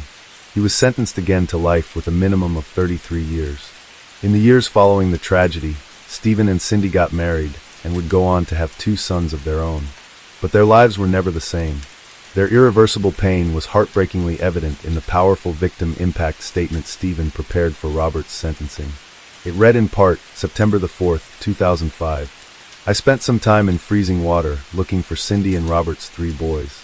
Since that night, I have not dived into water again, something they used to enjoy so much. To this day, and probably forever, I will never forget the 3 little faces that I saw that night. Every time I picture them, I break into tears, and I wonder if I will do that for the rest of my life. I find myself crying with both anger and resentment at Robert as well as myself. Because although I did not do this heinous act, I felt and still do feel that I let both Cindy and her boys down that night because I was not able to find them. Unlike Robert though, I did at least try. I now drink consistently, am on painkillers and calmatives, and am an absolute shell of the person I was. I no longer have a concreting company. Rather, I am now a full-time carer. I no longer laugh as a regular thing. Rather, I am grumpy, tired, worn out, and focus only on the everyday running of our family and home. As Cindy basically does not function anymore, I am the full-time cook and carer of just about everything. Cindy and I rarely laugh together. In fact, intimacy. What's that? I continually have headaches and neck aches. I find I don't look after myself anymore. I shower less frequent, brush my teeth less frequent. We rarely go out. I miss both the person that I was and the true happy-go-lucky, fun-loving woman that I met in Cindy. Both I am not sure that either of us will ever be or see again. After the horrific loss of her sons, Cindy became a tireless advocate for justice. As Stephen outlined, her life was never the same after the deaths of her children. She was later interviewed and tearfully reflected regarding Robert. I hate him with a passion. I don't wish death on him because I want him to suffer. I hate what he's done to me. On May 10th, 2022, at the age of 50, Cindy Gambino passed away after suffering a medical episode. There was no indication of foul play in her passing, and her death has been reported as natural, stemming from a medical condition. In a statement, Cindy's family remembered her as a warrior for justice who fought relentlessly after the devastating loss of her sons. In January 2024, nearly 20 years after Robert Farquharson's conviction, the Victorian government stripped him of control over his son's grave sites at Winchelsea Cemetery. The change came because of new legislation passed in 2021, which allows the state to revoke burial rights from convicted murderers and serious criminals.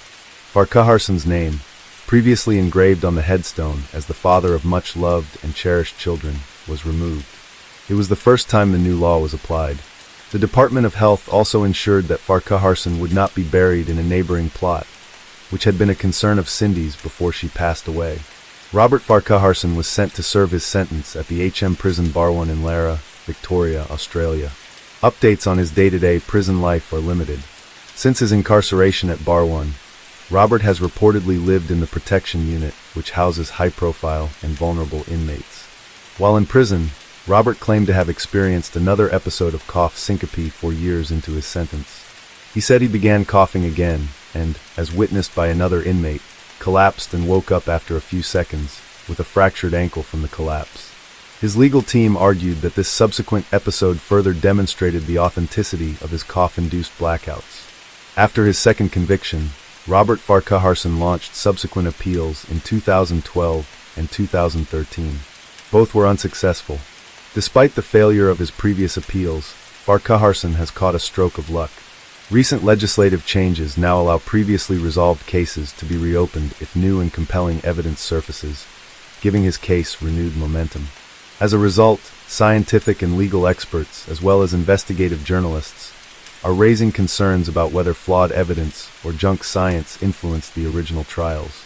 Specifically being called into question are the Victoria Police's car-sinking reenactment, which was used during both trials as it showed a car slowly sinking over the course of 8 minutes, presumably affording Robert plenty of time to save his children. However, a forensic expert who specializes in vehicle submersion scenarios recently criticized the reconstruction as flawed, pointing out that it was performed in 2.8 meters of water, significantly more shallow than the dam's actual depth of 7.4 meters. He explained that in deeper water, the car would have sunk almost immediately, and most certainly within a few seconds, once the door was opened. It would have left little chance for escape, let alone rescuing his children. He concluded that the video was misleading and did not reflect real conditions. Experts also reviewed the original crash simulation video, with one expert calling it Looney Tunes for not accurately reflecting real conditions. That simulation, which was shown during the first trial, depicted a completely flat terrain with no obstacles, no slope, no fence that Robert plowed through. So experts recently created their own, accurate 3D simulation, which included those missing elements. With that accurate simulation, the steering shifts that the prosecution argued Robert must have made deliberately were actually consistent with how the car would have naturally responded to each terrain change and obstacle that he encountered. According to the experts, the only intentional steering action needed would have been for Robert to veer off of the road, something they argue could have happened accidentally during a coughing fit. Farquharson's cough syncope claim is also being revisited. A highly regarded respiratory specialist has pointed out that Farquharson, who had a chest infection at the time of the accident, fits the typical profile of a person prone to cough syncope, namely being a middle-aged male, overweight, and with a history of smoking. In his professional opinion, it was around 90% probable that Farquharson did indeed experience a cough syncope episode on the night of the crash. Farquharson's claim got an unexpected boost when in October 2015, truck driver Jeffrey Ferguson blacked out from a cough syncope episode while driving, causing a fatal crash. In Farquharson's case, he actually had corroboration. He happened to be on the phone with his brother during the incident, providing confirmation of the blackout. Farquharson was initially convicted and sentenced to 8 years in prison, but he served only 2 years before appealing and winning his case. Notably, the same medical expert who testified against Farquharson, claiming that cough syncope was rare, also testified against Ferguson. Farquharson's defense is now using Ferguson's case to support his upcoming appeal. And then there were those witnesses. Both Greg King's inconsistent accounts of his conversation with Robert and Don Wade's testimony at the second trial came under intense scrutiny. When investigative journalists probed deeper into Don's account of the evening, she revealed an inaccuracy that had been missed during a trial. She admitted that she had a receipt showing that she was at a restaurant 30 minutes away from the crash at the time the crash occurred. If accurate, that would have made it impossible for her to have witnessed the events just prior to the crash, as she claimed. Dawn's credibility coming under question was particularly troubling because her account was considered uncontested by the Court of Appeal and also played a significant role in shaping the outcome of the case. Her testimony was what convinced Cindy of Robert's guilt, leading her to switch sides and testify against him. Police had also used Dawn's statements to support their analysis of the crash path. In light of the new evidence, the Australian Academy of Science has taken the rare step of calling for a judicial review of Farquharson's case. They argue that the justice system failed to apply proper scientific standards to the evidence presented at trial, potentially leading to a miscarriage of justice. Farquharson's lawyer and supporters hope that this fresh evidence will lay the groundwork for a new appeal, and with it, a chance at exoneration. Currently, Robert Farquharson remains in prison, where he has served nearly 2 decades. Barring any successful appeal, he will be eligible for parole in the year 2043. Farquharson's case leaves more questions than answers, with some convinced he's innocent, others certain of his guilt, and many people unsure but focused on proper evidence analysis and standards in the judicial system.